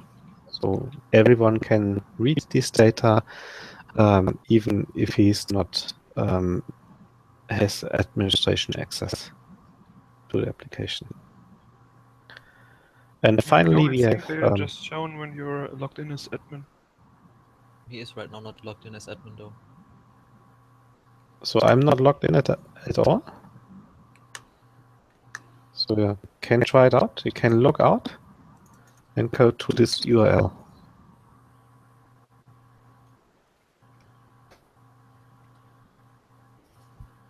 So does this work for you? But I can't see the emails. Okay. Oh, okay. You think I have to log in as someone? Test 3, I think. Now I can go to the admin area. Okay, now I have my XSS2 injection. Okay, fine. So, yeah, you have to be logged in, you're right. But I'm not logged in as administrator. So every user can see the admin area. So that's for sure not designed like this. Or you can access FTP. So if you try to order something, you will have the idea that your invoice is stored in the FTP space, and you are redirected to this download area, and you will see that you can access legal documents and things like this. So this is exposing sensitive data.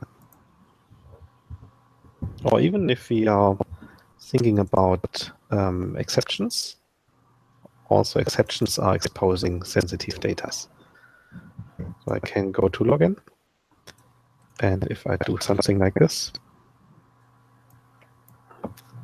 I will get a quite verbose error message, and I see, okay, there was a select from users with email, their email and password, so I know the structure of the table.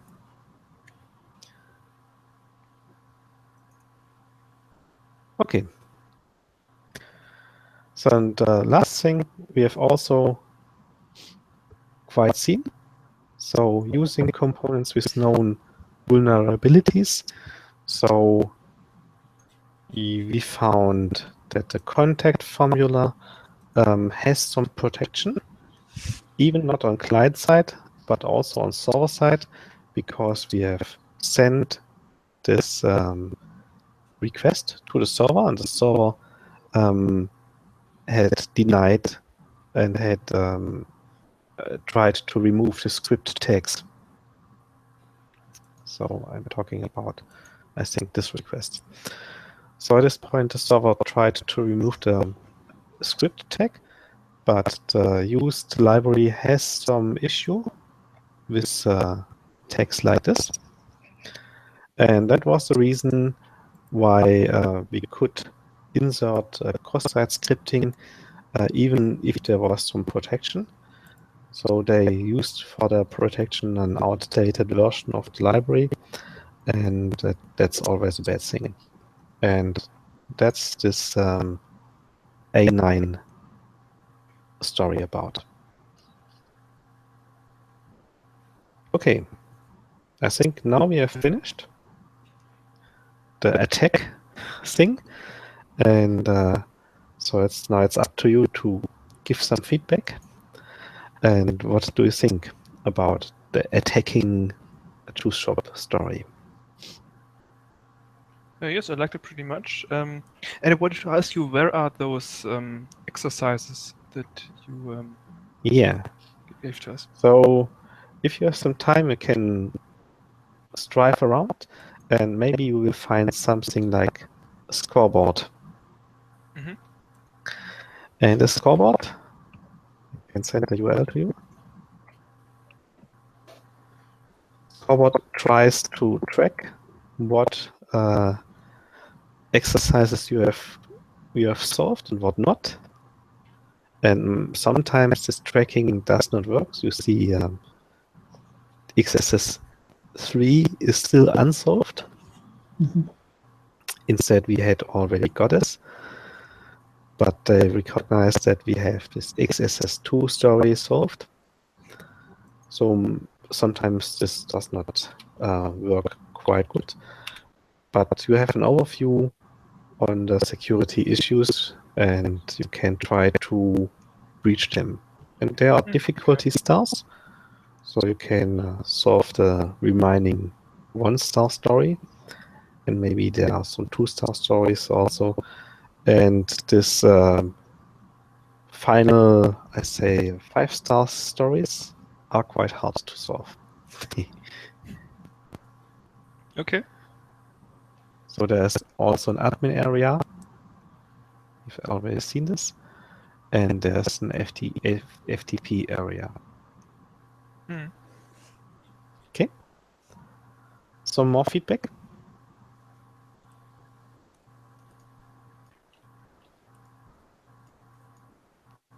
No, it was really interesting to me because it was practical, not just theoretical. I have a question regarding the Bear suite. As far as I know, and I search on the website, it has another version, of course, Bear Suite Pro. Maybe it's commercial things. What's the difference with these two versions? And I don't know. I do not know. I just use Burp Suite to attack the JuiceShop, and I just used the free version. So I do not know what the Pro version has in addition. If we, for example, want to attack to a real websites that we are developing, is it a well program? Is it a good program to use it? Or should we, for example, use another program as commercial, or maybe? I'm not sure about this. So I've never done real attacking a shop because that's difficult in terms of legal. So in Germany, that's not allowed. No, I mean just a website that we are developing, not a website of the others. Yeah, but I've never done a real attack against even a web application that I have developed. So I have no experience in attacking tools. That's going beyond this Burp Suite. Okay. So I know tools are doing the same thing. There are some browser add-ons also, but I think Burp Suite has quite a large set of tools. So this decoder and encoder thing, that's quite a good thing. So I think the Burp Suite is the most advanced tool that I have used. Okay. Okay. If there are no more comments, then we can proceed to security. So how did I call this?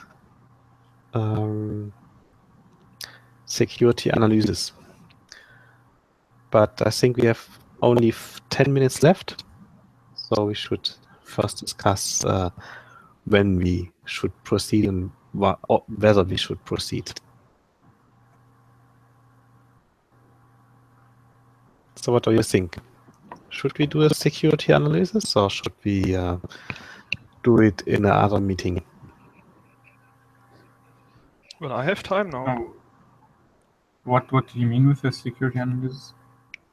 So one thing is to attack the shop itself or the juice shop. But on the other hand, we should have an idea how we can apply this this learning to our software by our own. So maybe we can do a short security analysis and think about our own systems in terms of security.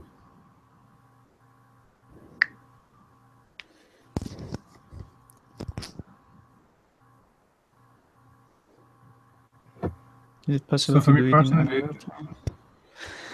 what? Yeah. I asked if it is possible to do it in another time. Maybe it would be better Okay. for me. As I would also vote for that because for me personally, it's already pretty late here. Okay. So we have right now it's 7 o'clock in the evening in Moscow. Okay. Okay. So then we will have a follow-up meeting, and then we will analyze security of our components in this follow-up meeting. That's okay to you? Yeah, I think that would be a good idea to do that. The question is, I mean, obviously we don't just follow this top 10, but I mean, so we're probably going to start with this top 10 and then just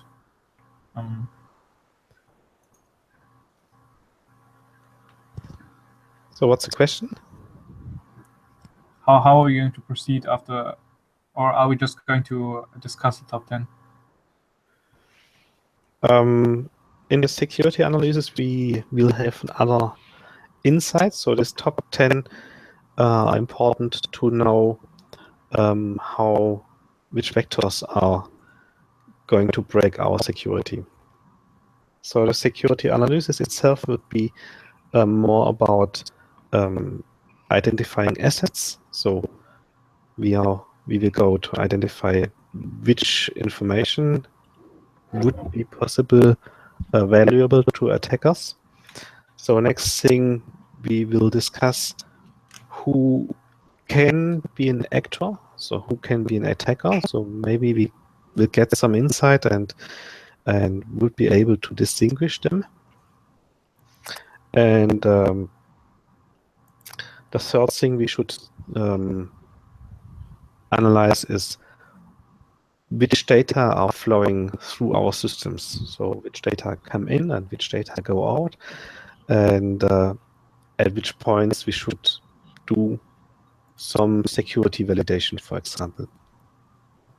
So that's the security analysis about. And having these three parts of information, we would be able to decide what actions we should do, what actions we should take to make our systems more secure. So does this answer your questions? Okay. So we will not analyze our software against this OWASP top 10. So I think that would be too hard. But we should keep this top 10 topics in our mind while we are doing this security analysis.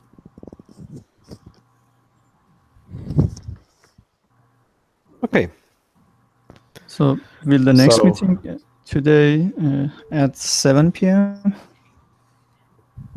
The next meeting, I think we should not have the next meeting today. So we will have maybe next month or in 2 months a follow-up meeting. So we will decide the next planning session, I think. Okay. Okay. Okay. So I think we have finished. So I wish you a nice evening and a nice weekend, I think. You too. You too. Okay. Sorry, Jan. Thank you. Ciao. Bye. Bye. Bye. Ali, I think